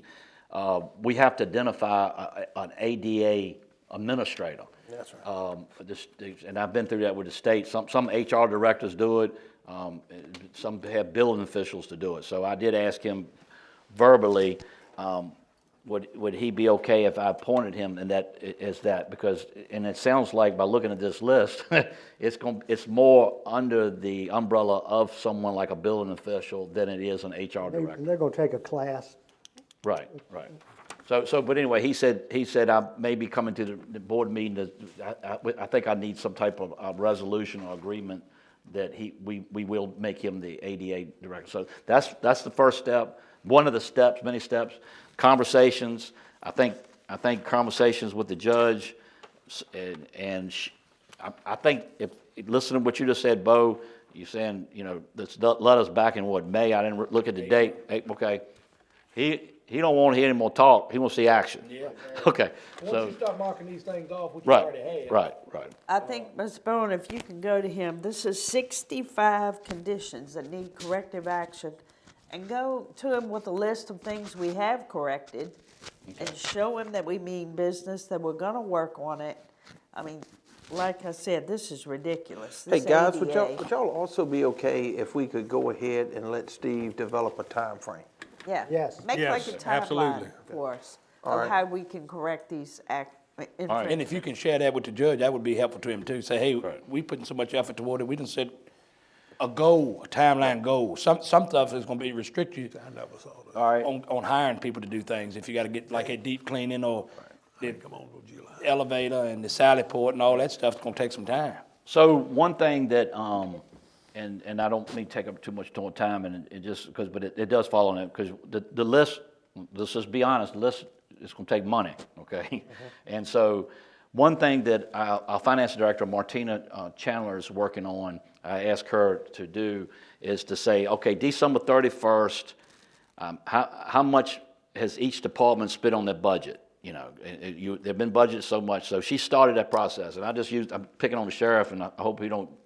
You just doing that because he's here. Yeah, he's here. Okay. Anyway, and I looked at it, but it's good. December 31st, he spent 50, so, you know, December 31st, anything over 50% is, you went over budget. Anyway, but it's like 55%, which is really good. If it's anywhere between, and the library was like 52%, so she's methodically going through that. But next week she's got auditors coming in, so she's gonna have to kind of stop that. And what I'm trying to do is, if I get a handle on how much money we got budgeted, and then if I can pull from line items to go out getting this list done without coming in and saying, you know what, I got to dip in the general fund. So I'm trying to figure out that, and I want you folks to be, the board, to be very comfortable knowing, hey, we're not 75% and so another meeting I need to have is with Martina, and then I would like to have a meeting with the treasurer to see how is the money coming in. And that's the learning curve for me, which I mentioned that in the interview process. I've always had a set budget, and then you spend so much. But I got to get a handle on what money is coming in, and it depends on the economy. It's a lot of factors. And anyway, so I'll do that. I'll work on. What is the physical year? When you said December, it was six. So it's December the halfway mark? July 1st, 2023. To December what? The whole fiscal year is to June 29th, 2024. 30. Okay. June 30th. We're halfway through. So what I do is July 1st to December. All right, that's That's Steve, where that's your Steve percentage- Bowen math. You halfway. That's 50%. Right. So I want to know what did the sheriff do at the halfway mark? In the library and he and did so 55. So okay, you win. Now if he was 75%, I said, oh my Lord, we got to figure out he ain't gonna make it 6 months. When you was talking about the treasurers and how much money's coming in, I know you said something about the economy has got something to do with that, such as paying taxes and how much money people are able to spend. Yeah, sales tax, things like that. Sales tax. One concern that one big question I've asked myself is we as board members need a balance sheet. If I were to go to a bank and borrow money, Right. and in that balance sheet, you have to show repayment ability. So I want to see the projections, or for a loan, you have to show repayment ability, of what the anticipated collection is Okay. off of meals tax, off of to give us an idea of what you can spend. Yeah, right. I The get- same I hear thing you. you're really talking about. And see, we were getting, we requested that again back in like September, October, to start getting our monthly reports from the treasurer's office like we used to, but. It's a financial statement. we're still not getting them. But you aren't getting them because she's not getting the data she needs. I've talked to her. She's not getting A what? good finance department, a good financial basis for all of us, and I was a budget analyst for 5 years at Barfoot. I handle millions. We need to have quarterly meetings to show us where we're at, what we've spent, what we've taken So in. it's not coming out of the administrator's office? Is Yeah, that- I'm not necessarily administrator, but the finance director and the treasurer need to work together. The board needs to get some sort of We can't, report. we're gonna start making decisions, and we can't. until we have That's right. those reports. We're getting ready to work on a new budget, and we don't have final numbers. We don't have real numbers to go with. And we need to find out how they can work together to get these numbers. Right. But going forward, to help Mr. Bowen as administrator, help all of us, we've got to have planning meetings, we've got to have reports that show us where we're at, what we're projected to bring in. We all know when the money comes in. The information's not available, or is It's it not put together, or? Well, one thing that, and excuse me, Ms. Norton, I just want to tell you this, because I met with her a couple times, and she showed me what she's doing. One thing that's missing is, and she didn't create that monster, it's always been that way. I'll just give you an example, like, every department, let's say we got 20 departments, okay? Every department they use some type of IT equipment, paper, pencil. Some of the departments don't even have that line item. All right, And that's I'm glad broke. you went there because Right, that's broken. You got to fix that. You can't. we need to restructure on paper how our chart of accounts are written. It's all over the Is it windshield. 20 different ways? You got 20 departments? We need to stick with government accounting principles and write up our chart of accounts instead of just adding a line item when we want to. It's a lot involved with that. And I'm not pointing fingers at anybody that's doing it. It's just from everything I've seen from a state government accounting, this county government accounting chart of accounts leaves a lot to be desired. It leaves a lot of room for error. It leaves a lot of room for improvement. What about, I'd be curious as to what the adjacent counties, what they use. But wait a minute, guys, are we getting in the weeds of someone else's job? I'm thinking the finance director. No, I'm not getting in the Oh, not weeds necessarily on the the weeds of it, job. but I It's mean, just what's accounting goes by GAAP, government accounting principles. It's all But auditable. The bottom line is that the board needs the reports, so we can make the decision. Yeah, we need That's it. reports. Well, how we get it. So the treasurer and the office needs to figure that out. Yes. And if they come to us can. and tell us That's right. they need tools to be able to do this, cheap computer programs, things like Excel training and stuff like that, we need to give them the tools in order for them to be able to give us the information we need. I'm fine with that. We can't make decisions till we have numbers. That's right, and we can't get numbers unless they get their So, accounting down pat. and maybe I didn't tackle this monster the right way, but I felt like right now, the first thing I needed was December, how much money have most Yes. departments spent? Right. That's That exactly was my Take a first goal. step. Take a step. Miss That'll tell you how Chandler, much money you got. I talked to Miss Chandler today. I said, Miss Chandler, what do you need from the treasurer's office and me? Send me an email, and then I'm gonna go over and say, Tammy, come on, let's go sit in the room over here and see how we can get a handle on how does funding coming in. Let's have roundtable discussion. And I'm fine with Miss Norton, if somebody wants to set him with that, that's fine. Anybody's expertise, I welcome. But anyway, but that's how I started. You know how you eat an elephant, right, Steve? One bite at a time. One piece at a time. Right. Well, see, when I came on the board in July, the, whatever Ms. Katie's title was, she had quit. May the 31st. So we had no money person. Some of the people were gonna quit, or quit and then came back. So we were sitting there and we weren't getting any kind of report from the administration at all. So we were kind of in limbo. You know, we really didn't know where we stood. It hadn't been anything, and y'all have seen in the papers, bills weren't getting paid, et cetera, et cetera. And so that's where we were sitting when we got here, or when I got here anyway. And like Bill said, you can't make decisions until you know what you got. And it's going to. I think it's going to take us a while to get. Right. Oh, it get is. that where we got to go. And like I said, she's got, and I just got to be honest, she's got auditors coming in. We got auditors. It's not just her responsibility. We got auditors coming in from, I think it's Robin Cox. That's right, Robinson Cox. Robinson Cox, and they're This is coming a in county- Tuesday, this is a Wednesday. county audit. Candidate audit, yeah. Right. So that's going to absorb some of her time, but we're We should doing be able to one. comply with the audit. Yeah, that's, We're gonna pass the audit. Right, well, that's something we gotta, and that's why she has been hustling, trying to get that work done. Well, see, and I forgot the other part was the treasurer resigned. So we had to have a treasurer appointed. But let me, Right, I would like to say this, from what I've seen so far, and I've only just dabbled in it, the department heads, like the sheriff, all the department heads, I think have been very conservative, realizing, hey, we don't know where we are right now. So, and that's what I was trying to verify, so. Anyway. Right. But still, even with that, there's no reason why at the 30th or the 31st, we can't get numbers Gotcha. of those months. You know, come the first, what is the numbers? What came in, what went out. Yep. Right. We've always had that available in our board package. Ms. Myatt actually mailed them to us, or either they were in the board package Right. readily available.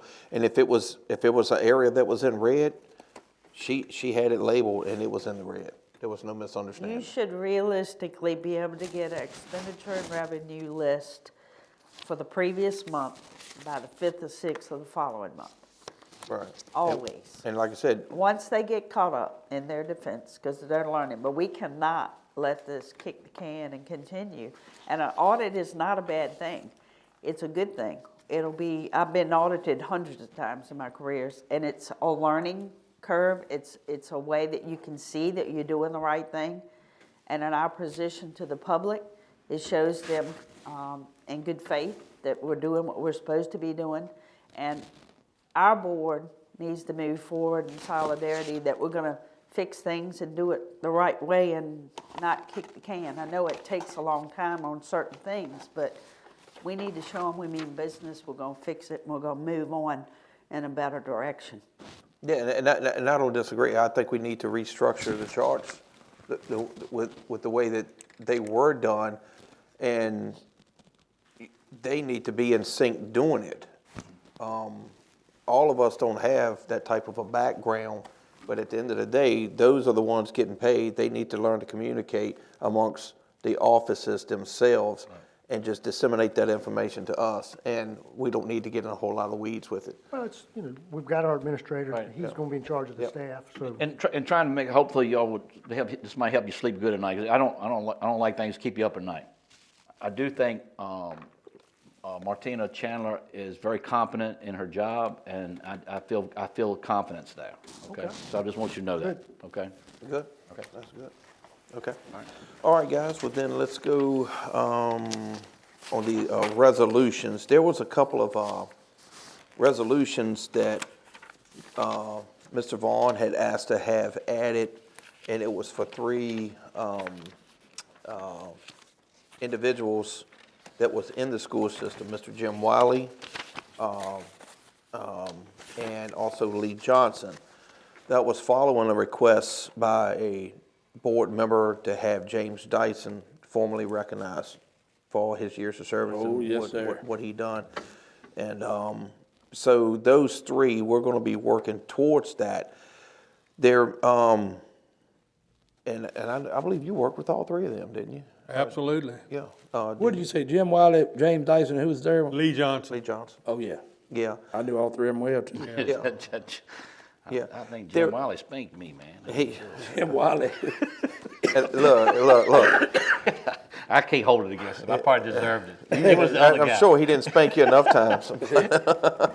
But, yeah, so I do know that most of the information had been gathered, and then we had some things that got to changing around and kind of mix them up. We did not want to bring, but also, Ms. Kelly, ain't there a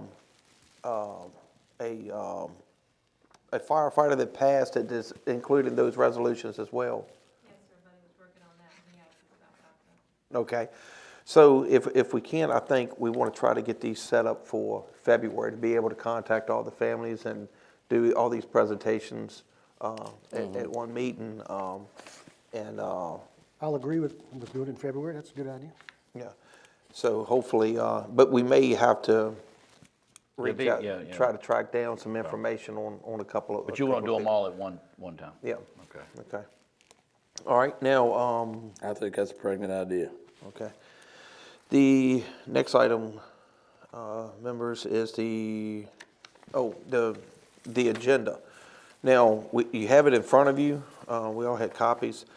If there's anything that we're missing, of course, if something comes up, we can always move to approve the agenda, to amend the agenda at the beginning of the meeting next Thursday night. But overall, if there's anything that y'all see in there that may be missing right now, just let Ms. Kelly know, or either we will, like I said, amend the agenda to add those items or any discussions that y'all may have on the night of the meeting.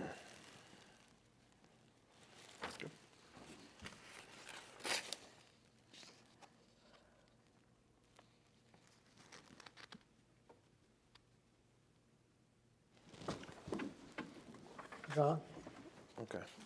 unfinished business, number 2. Could you give me a little background? Is that Mr. Morissette? That was Where are you looking at on the agenda there, Bill? the second page under unfinished business, number 2. Okay, yep, okay. Part of that, if I believe this is correct, Greg is going to present that, but this may be because and just like the River Street leases are under there, at the last board meeting, nobody made a motion for those 2 items. So he's going to bring some additional information. On the River Street leases, I had responded I don't think so. to Mr. Ken Walden's recommendation that we try He to said item number 2. sell those. Have y'all formed an opinion about that? I'd be okay either way because, It was Mr. Walden's concern was that the lease was asking us to waive our county, we wouldn't be liable. Yeah, that's correct. I talked to him about that. And he wanted us to not do that, just go ahead and deed the properties to them. Yeah. And that puts us we get to tax them then, we get to tax that equipment. And he was talking about just doing instead of the lease like a very minimal fee of $10 or whatever it We'll was. sell it and then we'll have a buyback. once it's down. 49 years from now, whatever. Yeah, we have what do you call it, first right of refusal. Right. Yeah, and my But question. the first right of refusal needs to be specified the amount. Because Right. a lot of times, just because you got the first right of refusal, It needs to don't be mean they whatever don't we, make a whatever we profit. sold it to them for. That's right. $10. That would have to be in there though. Of course, Ken would take care of that, I'm sure, right? Yes, yep. We get to tax that equipment. Right. Well, the other question with those leases, and Mr. Rourke and I both had noticed those poles sticking up side 360 and 460. Well, Ms. Bryant answered my question. They were put there by Dominion to go under the road or whatever. So that took care of that as far as, we were concerned that there was gonna be some competition between Brightspeed and this company. And that's not what it was, so I'm Yeah. good with that. The other thing, I've done some research on River Street, and it looks like they're doing it in Charlotte County, they're doing it in Halifax, I think, or maybe Pennsylvania anyway. So they're an established company, so they seem to be pretty up and up. Yeah, we vetted them pretty well when Yeah. they first got in here. But, it's always good to keep eyes on these Right. projects. Deep-rooted eyes, so. Ms. Audrey, could you email do you have copies of this subdivision vacation? It is the Morissette, it's the 2 that he went to court over, as I understand. Do we have those in our email already? No, sir, they're in last month's board packet. Greg ought to have them. They'll be in the board packet. They'll be in board package, okay. As long as you, okay.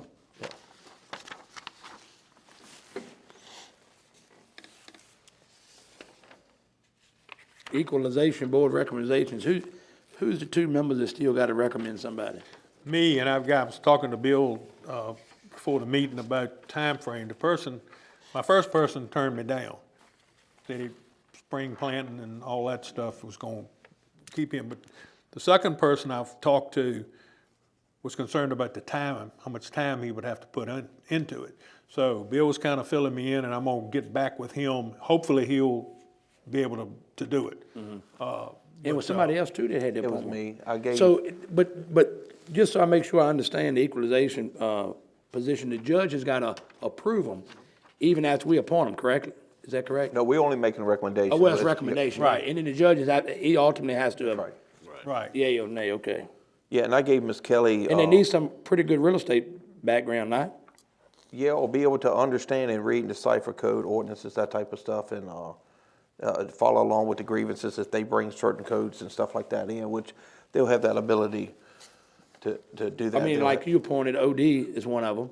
He's a, Expert. or recommended, yeah, he's a real estate appraiser and an investor. So I was just wondering, I had somebody, the reason I brought that question up, Dickie, is I had somebody in your district. Well, tell me who, because, I will, but I want to talk to him first. I don't want to. yeah, well, see, I had talked to one person, and he said, let me think about it, and he called me back and said, I just don't think I'm gonna have a time with the planting season coming up and all that. I said, well, that's fine.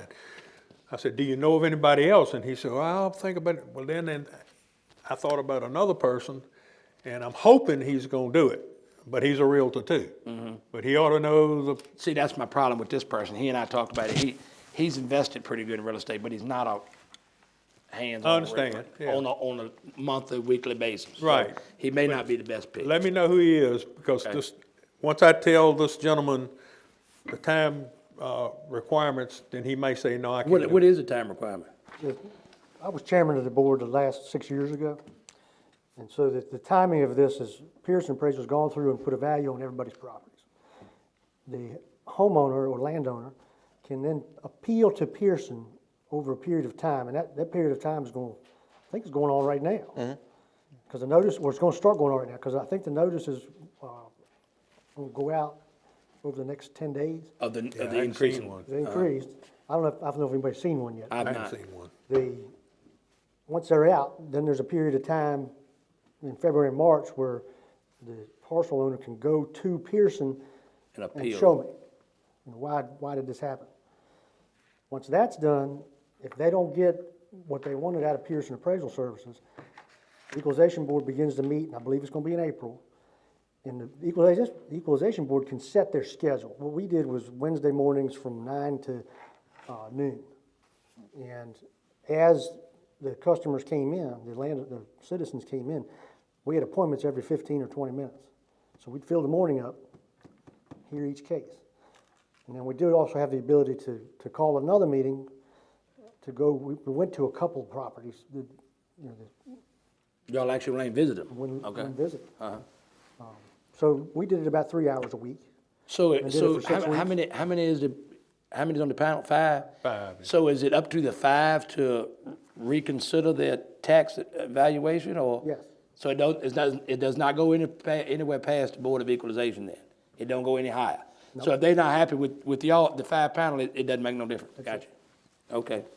I was curious about that. Yes, I gave some information to Ms. Kelly the day for one. You know. Okay. I hope to know by next Thursday for sure, but But we, like I say, we ain't even got the new notices yet of the increase in taxes. That's right, they coming, But, oh, I know they are. they coming, very soon. I guarantee they are. All right, so would y'all good with, I'm sorry, we bouncing and jumping, I'm trying to let y'all get y'all's feet wet a little bit. Usually I would be reining some stuff in, but I'm letting y'all stretch your wings a little bit tonight. But y'all good on this, on the agenda for right now, unless we have something let to me ask amend? one question. The planning commission reappointments, is that, is everybody, or is it just a part of the commission?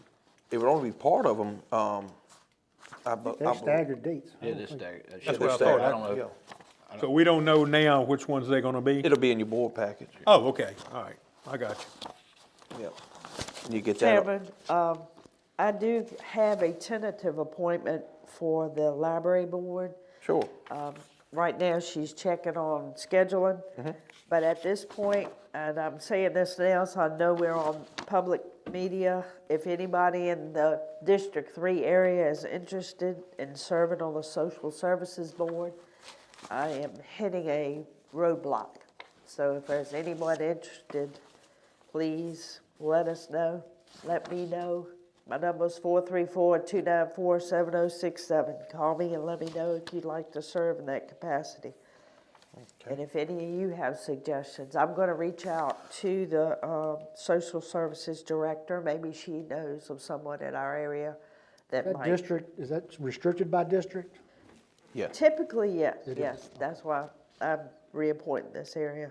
She may know someone in my area. Okay. Daphne, you gonna get a lot of spam calls. I had 46 phone calls my first 3 days. I'll be all right. They're gonna be calling to check on your warranty here, so. They go see if I gave y'all the cooties tonight. I'll have to put her number on one of them things at Applebee's next time you try to win the cruise. Put her name and number and drop it in there. They be calling you that. All right, Hope board you members, win. your next one under J is for the upcoming projects that we're looking at. All right. Now, y'all know, we've discussed part of the night. You got the animal shelter, you got the courthouse. You've got the, at our next work session, Ernie Hope that did the study for the landfill will be there. Good. So that's, When is that gonna be, you said? I was reading something. That February 13th, I think. yeah, February 13th. February 13th. Yeah, that'll be that next, work session. And if y'all vote, changing this place, It'll be at the EOC. is that on the package? No, we'll amend the agenda for that one. Okay, gotcha. Okay. Yeah, I think Ms. Kelly already caught that, for us. Okay.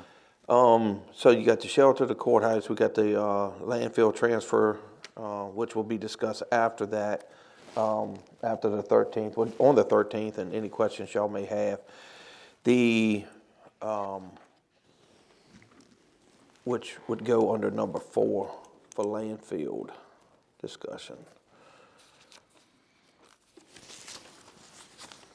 What was the other one? That was another project somewhere.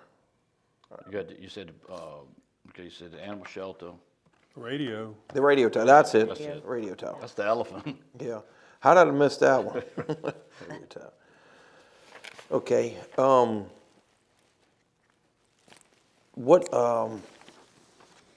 is there anything that this board wants to have through, to the next work session, or that you want to have disseminated on, because we've, like I said, already discussed the shelter and the courthouse at this point, but like with the radio tower, anything we can do to try to keep that moving as well? I Any think the more information y'all need? information we have on that, the better we are On what? on the radio communication. uh-huh. If there's a need, I know Buddy Hyde and that group are meeting regularly, if they could give us an update potentially. They sent out the informational package, which was good because it showed you what we were getting. It didn't have any numbers in it. I found the same thing, yeah. That- So I think, was there some discussion that they were trying to get some numbers down? Down, that's We're correct. still working on them.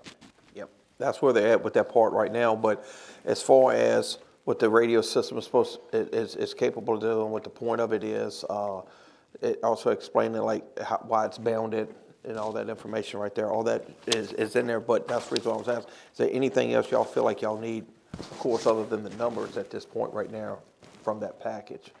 So we can get that out, and Buddy can get it to us. The sheriff's pretty well versed on that as well, but, you know, I know you never know when you want to read something again. So I want to make sure y'all have all the information that y'all need with that. Do you have everything you need on that for right now, Steve? I have not, I'm gonna be honest with you, I haven't even looked at that. I haven't, and I'm gonna try to, you know, Susan gave me my time card, and I had just put my notice in, and I've only worked so many hours, so I'm gonna try to pick up some hours next week, and then it's coming to the bitter end, you know, at Piedmont, so hopefully I'll be putting in some more hours as time flows for that. Right, and I mean, I know you had some discussions with Buddy about it, so, Yeah. I mean, Look at this second. Yeah, help yourself. but I want to make sure you got, and I know Buddy will get you anything you question. Yeah, about and anyway. I'll have a conversation. He did reach out to me and say, we really got to sit down and talk about the radio system. Yep. And that project, so I just haven't got to it yet. All right, This is not gonna be our agenda, is it? that is, This thing is all jacked up. I'm sitting here looking at it, looking at his and comparing mine. It's got approving minutes from the December 21st, 2023 meeting. And then it's got the supervisors listed as even the old board on this thing. Yeah, I just Did you noticed do this, that. John? yes, I did. I did. You did not, did you? Yeah, I did. Oh, man, I hit the nail. Did you see it? Did I you do it did. like that? I was waiting for y'all to catch it. Nobody caught I it. kept looking at that I thing just and I saw said, it. I just told I Bill. said, Mr. Bond left his old agenda up here, something or half of it. I said, what is it? Yeah. Mr. Chairman, I recall Andrea sent us an email about loggers, something about taxing and loggers to put in our board packet, and I haven't seen anything about that. Do you remember getting that? I'm gonna look back at my email real quick. Tax, that, You talking about tax exempting equipment, is that correct? Yes, that's what it Yeah, was. yeah, they've presented that to the board over the years several different times. It's like, I know she sent us an Machinery email. tax. I can't. I guess we need to do that. I had reached out to Christie, and she got us some numbers. The numbers are really, really low. It doesn't generate that much, so just thought, the taxes don't generate much from the logging equipment, is that what you're saying? yeah, I mean, Their argument is that the ag is yeah. not paying, so why are they? Because they're harvesters too. Well, their argument can also be, and I'm all for logging, I mean, can be, basically, a lot of them think they permitted to run a farm vehicle, and because they consider forestry to be agricultural, but it's in fact illegal to run a farm use vehicle you can do it as a farmer for yourself, but you cannot commercially do it and sell. I can't come over and cut yours with my farm use truck and sell it logs. So I think that needs to kind of coincide with the exemption. That's what I think. But one thing we're gonna really get big question, I already had this a couple of years ago from a pretty big landowner is, and I'm sure y'all probably addressed it, and I just missed it, is how come forestry land cannot be put in land use as agricultural land can be? Some counties permit it, some don't. Nottoway does not. We need all the revenue we can get. I'm not trying to halt that from happening, but I mean, some counties do it. We can argue and say it's just like cutting in trees, what we just talked about from the exemption on the equipment, that it's not considered agricultural. You know what I consider, me personally, do I consider forestry agricultural? If it is, you're waiting a long 20 years to start harvesting your crop. Yeah. You know what I'm saying? But To me, I it's can see more- the side that it somewhat is agriculture. To me, it's industry because, I mean, one feeds. The other stuff is you don't have to buy the products from it. That's one way of looking at it. And not only that, it don't take the care that a corn, that you got to do for corn, or you got to feed cattle on a daily basis. You know, you plant your trees, you may thin them once or twice, then you clear cut them, replant the trees, and it's over a 15 to a 45-year process. I know this came up once before since I've been on the board. Yeah, it has. It's gonna come back. Right. Land use, and this is things that I've done at VACO and just and dabbed at it. But land use here in Nottoway, we lose somewhere in the neighborhood of $180,000 a year because of land use. I would have thought that number would have been more significant than that. Yeah, that's what it used to be. Could be more now. I don't know. But you add on there, you're looking maybe $200,000 or $300,000. Yeah, but if I just want you to know, 1 cent is what, $130,000. 130 now, yes. Right. So when you offset that, you're gonna have to 1 cent somewhere else. So just keep that in the back of your brain. You with me? If you I want you add to on tell me to about this 1 something, cent thing here. right. All right, no worries. If Give you him- raise give the him real his math estate again. rate, Tell it like I like to hear, Bill. if you raise the real estate rate 1 cent right now, go from 48 to 49, it'll only generate 130,000 additional dollars Oh, I see. for your general fund to put wherever you need to put it. Likewise, if you reduce it by that 1 cent, you're talking about on this land use potentially for forestry, that some counties do. Yeah, some It's gonna counties do. reduce it 1 cent. So it's 100, how much? 130,000. That was the Well, last Bill, number you and I heard. can figure out exactly what the projected real estate income, taxes will be just by the numbers they just give us. Yeah, 40. Pretty easy to do. But I think she's already done it, hasn't she? Yeah, Christie has all that. information. Christie's got all that. Yeah, she's got all I mean, that. she just gave me a number for the loggers. It was 15,000. I mean, us talking, does that need to be incorporated in one of our things, or we need to wait and cross it? I think we ought to wait and cross the bridge when we get it. I think so too, because you're getting ready to get into your budget, and then if you start looking at what your projected budget is for the next fiscal year, you're going to see, okay, well, you're already going to have to do something with the tax rate to compensate, because if you're going to take more than the 1% that you're allowed for the reassessment, then you're going to have to do it with a tax increase. I know. Yeah, so you're gonna look at all that, and then you take any of those other things into consideration. Is the money there? Is the issue with the landfill? Give us some debt service to work with? You know, it's a lot of openings, but I've always been, you know, whatever we can save the taxpayers, save them. I mean, No, absolutely. but at the end of the day, right now, with an animal shelter and some of this other stuff, I mean, what has it been? I know we didn't raise taxes the last term. Do you remember the last time taxes was raised at all? It's been a couple of years, There was a time it was up in the 50s. but when it was reassessed, it Had to go back down. Had to went go back down. But you're right, it Go used to be back down. 52. Exactly right, right. But it went back down. And so, Yeah, on this new reassessment, it's gonna go back down. Yes. It's exactly. got to. It's gonna go back down, but your revenue's gonna go up. You're allowed 1% increase One, right. on a uh-huh. reassessment 1%, year. Yeah, Right. but because it's between 30 and 50%, it's going up. But he's saying it's only one, it can only go up one. 1%, that's Right, right. right. Unless you do it with a tax increase. So the tax rate could go from 48 to 40, and the county still get more It's money. same. We're still gonna Still dribble gonna get more because money of because of that that. 1%, yeah. So it's a lot to consider, guys, I mean, but that's where the next thing comes into play here. It's like these committees here, like the board committee. The first one is a capital improvement committee. And we can formally adopt these next week, but I would ask, for right now, if anybody has any objections to Supervisor Collins and myself to sitting on that committee. Capital improvement. Yes, we'll just call it Capital Improvement Committee. And, of course, all the committees, you have no voting power in the committees itself. If the committee wants to establish a chair, I would leave that to their discretion. But What would you consider, just speaking of like capital improvement would be like this courthouse? Yeah, the courthouse. Complex, any capital improvement? Right. courthouse. And then y'all come back and talk to us. I don't have any objections to That's you right, and then Bill we doing make it all. we make a report to you Yeah, about that'd be what we good, found out. I think. And we'll be working with Steve. Steve's very experienced in John, I was gonna write that on the side. Where is that on here? taking care of things, so. I'm writing it, it's on the agenda for tonight. On the front page?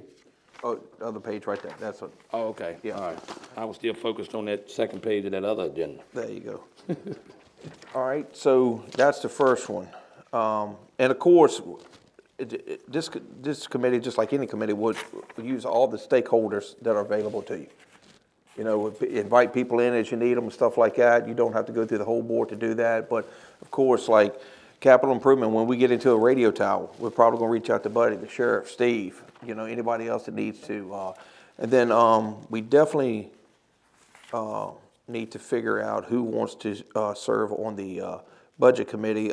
Ms. Norton, I believe you told me you wanted to, is that correct? Yes, sir. Yes, sir. All right, the budget committee would be Ms. Norton,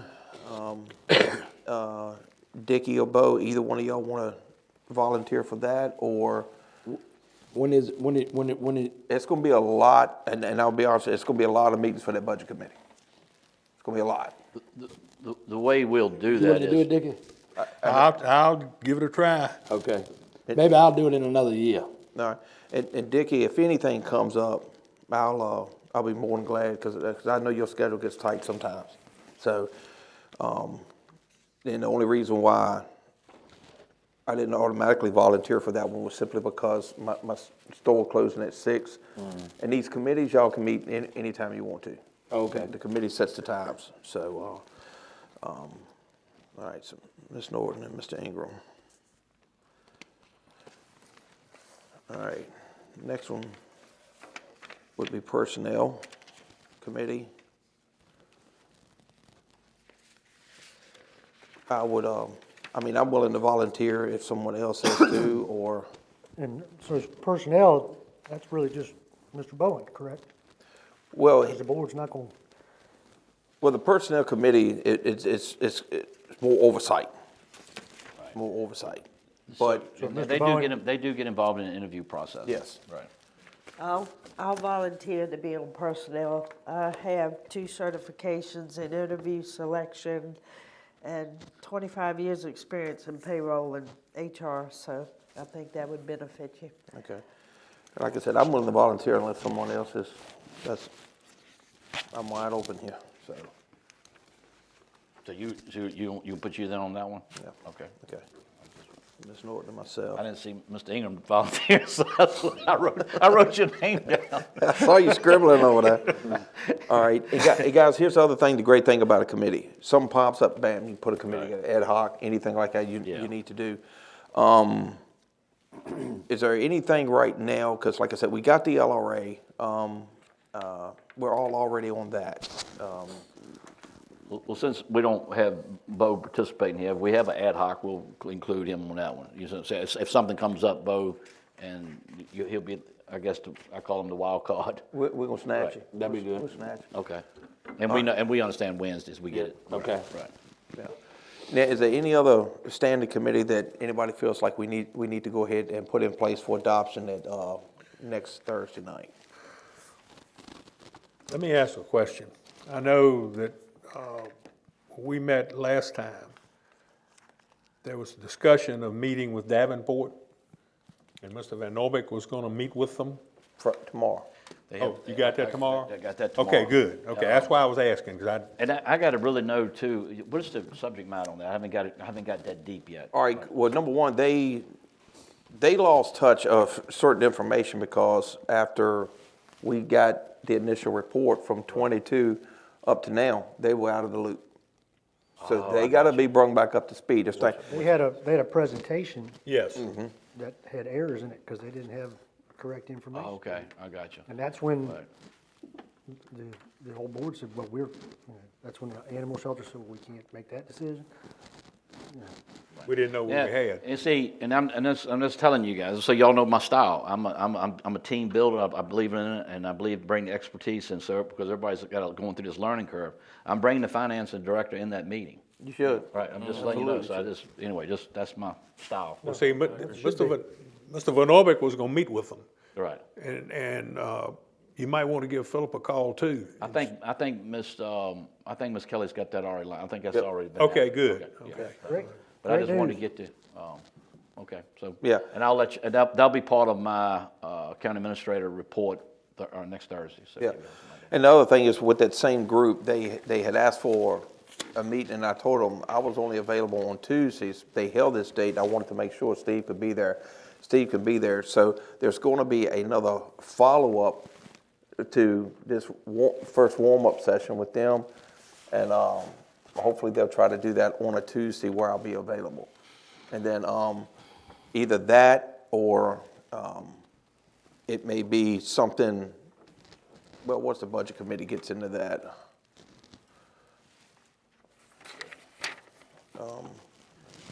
Philip said, Oh, did you know yes. They were? yes, Okay. yes, yes. Going back to committees, we don't, we're not getting that deep in that, so like, what I'm getting at, the capital improvement committee, they won't really, would that be, yeah, I guess it would, that still would be part of the, animal shelter, but wouldn't go to the CARES meeting, does that say that That's right? right. Okay, just want to make sure, I get it Yeah. wrapped around my head right. Yeah, because any of that stuff, any information like that, that's gonna be the whole board disseminating that anyway, so y'all will be just continuing to bring that information back. This is where we're gonna get into the PUD. This is where we're gonna get into, porticos and how we gonna do. yeah, that's right, that's right. So, all right, well, we'll leave it at that for right now, and if committees are needed, ad hoc or otherwise, we'll get them lined up, and we'll get this made for adoption at next Thursday night's meeting. And then, of course, the February work session, that landfill discussion, that's gonna be huge.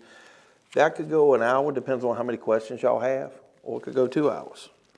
So I would suggest that maybe we just leave that work session for that, and then open discussion, after that. I don't know that we wanna bring another presentation in. I think that landfill's a big, Yes. that's an elephant. Yeah. And that's gonna make a lot of difference on your revenue. Yeah. And your expenses. I agree. Yeah, so I think One of the we really focus on that, and then anything beyond that, because we normally try to keep these work sessions about 2 hours, but there's a lot in front of us. I'll be here until everybody's ready to go, but if y'all want to make that a standard moving forward with the ability to maneuver within the time frame, if you need to extend it, then that's by all means an option, but you can always set it back at 2 hours if you like. But so we'll just leave it at the landfill discussion. If there's any time left after that, we'll just leave it for open discussion. And then also, as we're moving forward, I know you guys but you look at it, we're already planning March's work session. You see what I'm saying? So items that while they're still fresh in your mind, while y'all on the campaign trail, get them to us for these work sessions, and we can figure these things out. The way I was doing it, I put your name and Andrea shoot an email and say, I want this for the, like I sent in the Shane paperwork to the LRA. Yeah.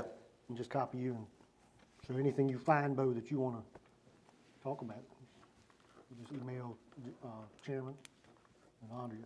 Okay. These I did say that I wanted to talk a little bit about, and we'll talk about it at March's work session or whatever the county employees pay, as far as how often they're paid. It's my understanding they paid once a month. Once a month. And need to talk to some of them. Some of them it works superb for, but if they rent a house and they got to put a security deposit up and the first month's rent, they got to work a month. So they're getting hit twice is what I'm saying. So you know what I mean? Yeah. So, and some of them, you know, and you and I talked about it one time, Sheriff. For the most part, the sheriff's office is pretty good with it, and most of the deputies I think is pretty good with it. But I think, but a couple other county employees, they would. Right, and I wouldn't want the thought that I'd have to wait a month to get paid for. You know, for work, I want that option to get every 2 weeks. Well, for that work session, then we could probably, and that would be for March, then we could probably gather a little bit of information and have maybe Susan or Logan, because they both work. Yeah, say what would that take? So that's worth a discussion. Yeah, the school. Yeah, And I think Check for just me thinking out loud came from a lack of manpower to do it more often than once a month. well, and now And it used to be the school was included in that too, and now they're excluded, correct? right. The school's doing their own payroll now. How and often do they get paid, out of curiosity? Once a month. once a They month. still at once a month, and they're doing their own. And they did a survey, and the survey was overwhelming to leave it at once a month, so the school system left it at Well, once a then month. that may be what needs to You be done gotta at the county. also look at, Bo, being a payroll person, the tax implication and the cost associated, but since payroll is all electronic now, the cost wouldn't be that bad. You're looking at tying up your personnel, additional man hours to create another payroll, and that isn't as easy as you think. If Angie may can answer to this, I know Susan do the payroll. Well, then we need to Look at how many we need man to, we need to find some help, because the entities that I have had or currently have, I wouldn't imagine asking them to be paid once a month. Well, and I agree. But now listen, let me also add this, Ms. Norton, I'm sorry. I don't have no $50,000 or $60,000 employees neither. And that's the difference in a $25,000 employee. And I'm just pointing out the details that it takes. Sure, we can pay them twice a month, but you gotta look at the implications too. It's gonna take man hours and all that, and we could get all the details. Yeah, I think and that's weigh what the it issue out. was all along, was the man out to get it done. But like you said, technology is so much, they don't have to do it on a ledger sheet no more. Well, what you can also do, because I know you're going through a process now where you're trying to figure out who's got what available time in that office as well. So we can figure out how long that's going to take and see if that's something that can be incorporated with what it is, if they decide they want to do that. But, Right. you know, we do know that. Well, it just like what I think I heard Mr. Ingram tonight say, was somebody some payroll, bills weren't getting paid. Well, that's all about succession planning. You got to have people cross-trained, succession planning. Right. And the staff they're pretty good about it, because I know that Logan Presley left personnel, and then Susan went in that, and then so I know they understand each other's job. And Ms. Norton may be right. It may take another person.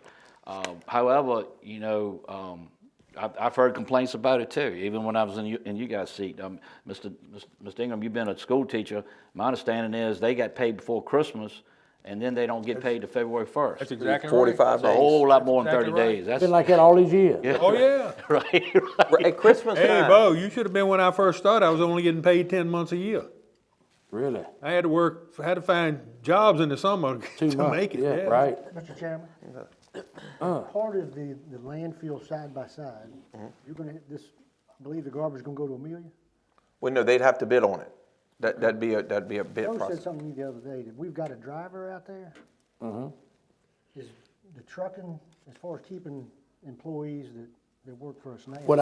Bill and I we talked about is the cost of the trucking. If the county could own the truck, we already got employees with CDL.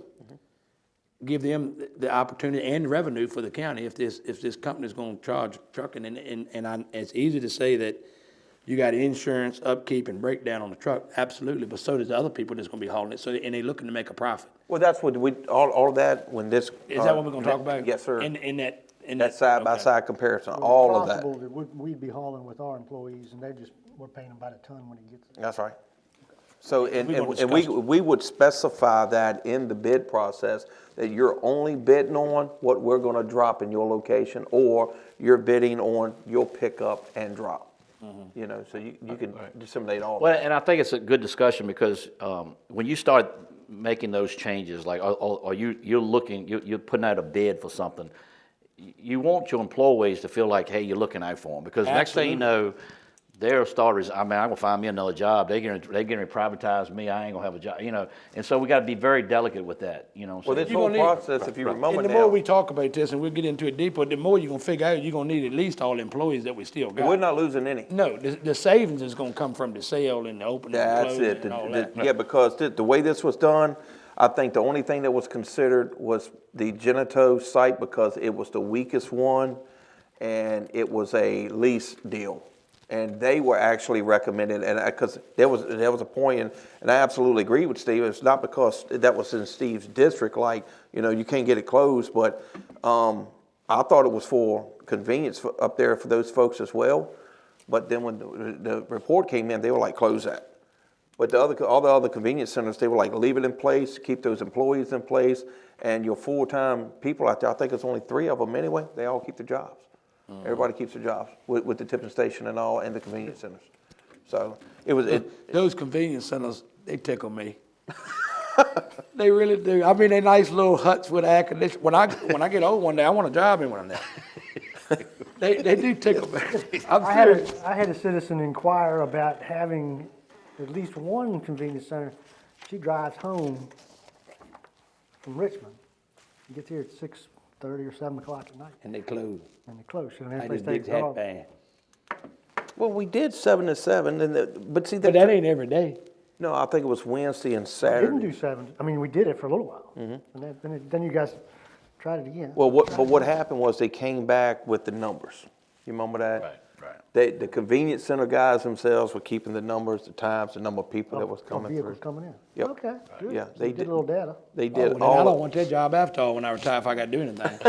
I got a good friend that works at one. I got a good friend that works at one, and I admire him my whole life. He's a good fellow. I tell you, the ones out there, and I just use Bible Road because that's one next to my house there. Them guys are wonderful. That site stays That one down at the sawmill is. Yeah. Well, the guy up at 720, Burkeville, Yeah, Lewiston Plank, he's good. He's Yeah. really good. yeah. I've seen him get out to come out and help ladies put it in, take it out the car and put it in there. They, Go ahead. All right, guys, well, what we'll do is we'll go ahead and move on to comments from the board. Mr. Collins, you have any comments, sir? Mr. Bowen's first couple of days, he's experienced in that. Welcome aboard, Mr. Bowen. Well, thank you, Mr. Collins. I appreciate you. All right, Mr. Ingram? glad to have Mr. Bowen here. I think this has been a good meeting and hopefully this gets us going in the right direction. Good deal, good deal. Ms. Norton? Couple of things. I wish you well, Mr. Bowen. Thank you, As Mr. Collins has so reiterated many times about eating that elephant, I think we're all going to need a lot of ketchup.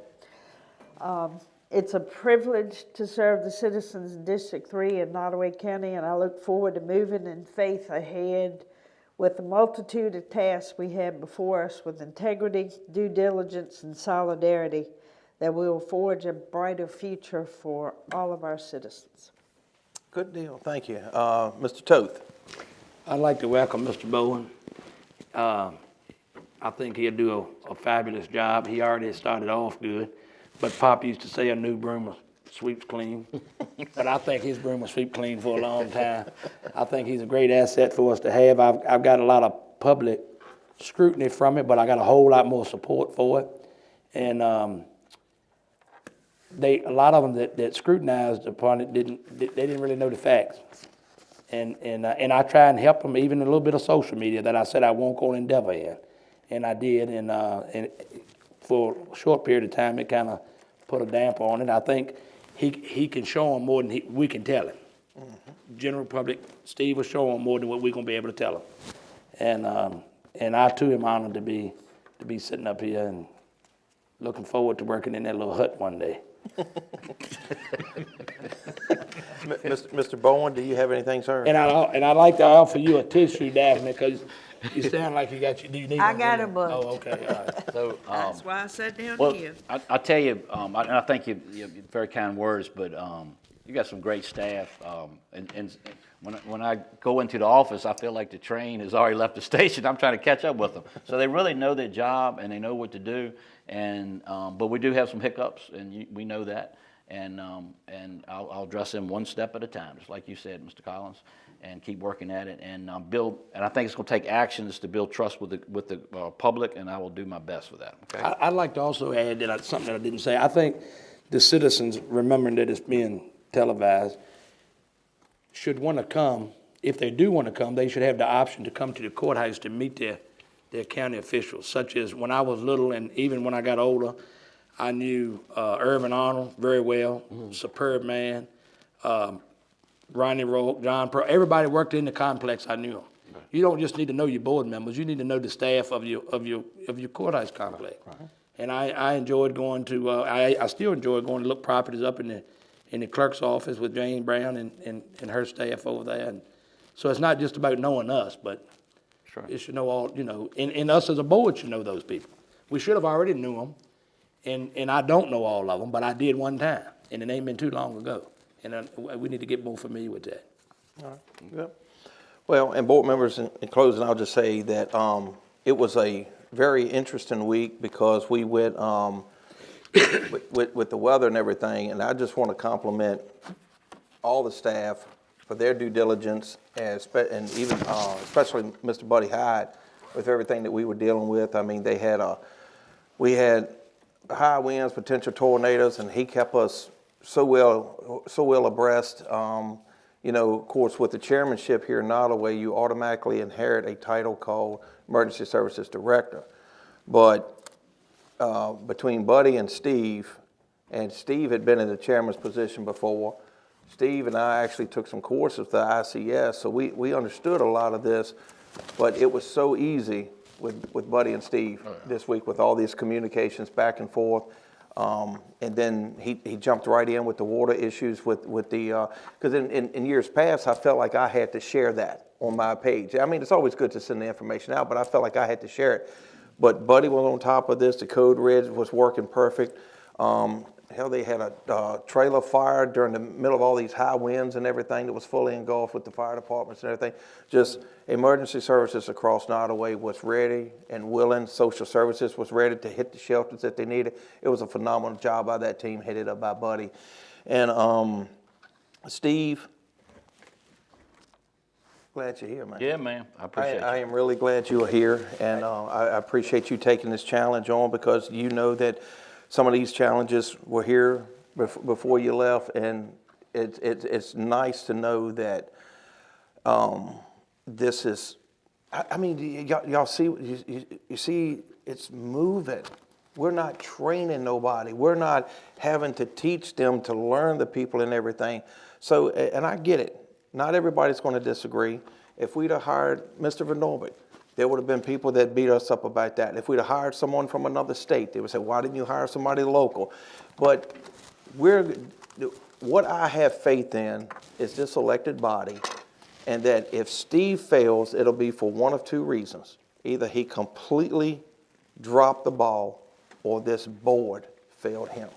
So we may be 5 electeds, but we're a 6-person team here with a hell of a staff in place.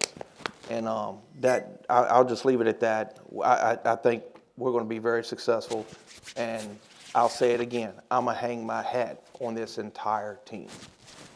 And thank you for that comment too with Mr. Hyde. He called me today, and there's a balance there. You know, when do you put that code red out? Some people he gets criticism because he says, well, why you just put that's too early, and so we have to try to balance that out. Right. But when it comes to safety, I don't see what the problem is. You know what I mean? Let people know what's happening. Oh, absolutely. Right. But anyway, but it's a balance there. I get it. Okay. All right. Thank you, sir. All right, well, board members, y'all know who to contact with what you need and everything else. Is there any more business to discuss? If not, we'll take a motion to adjourn. I thought you didn't have to have no motions in a work session meeting. Well, you can't make a motion, but you must adjourn your meeting. So why'd you ask for a motion? To adjourn the meeting. But you got to do that by motion. I learn something new every day, John. I look forward to it. See? So can I get a motion to adjourn? So moved. Can I get a second? I second it. And I stole this one, and it's the man that stole it from, so I'm gonna say it again. Stand up. In the famous words of Mr. Steve Bowen, all in favor signify by standing up. Sheriff, can I keep this and run a copy of it and I'll get it back to you tomorrow, I promise. I don't need a copy. Oh, you done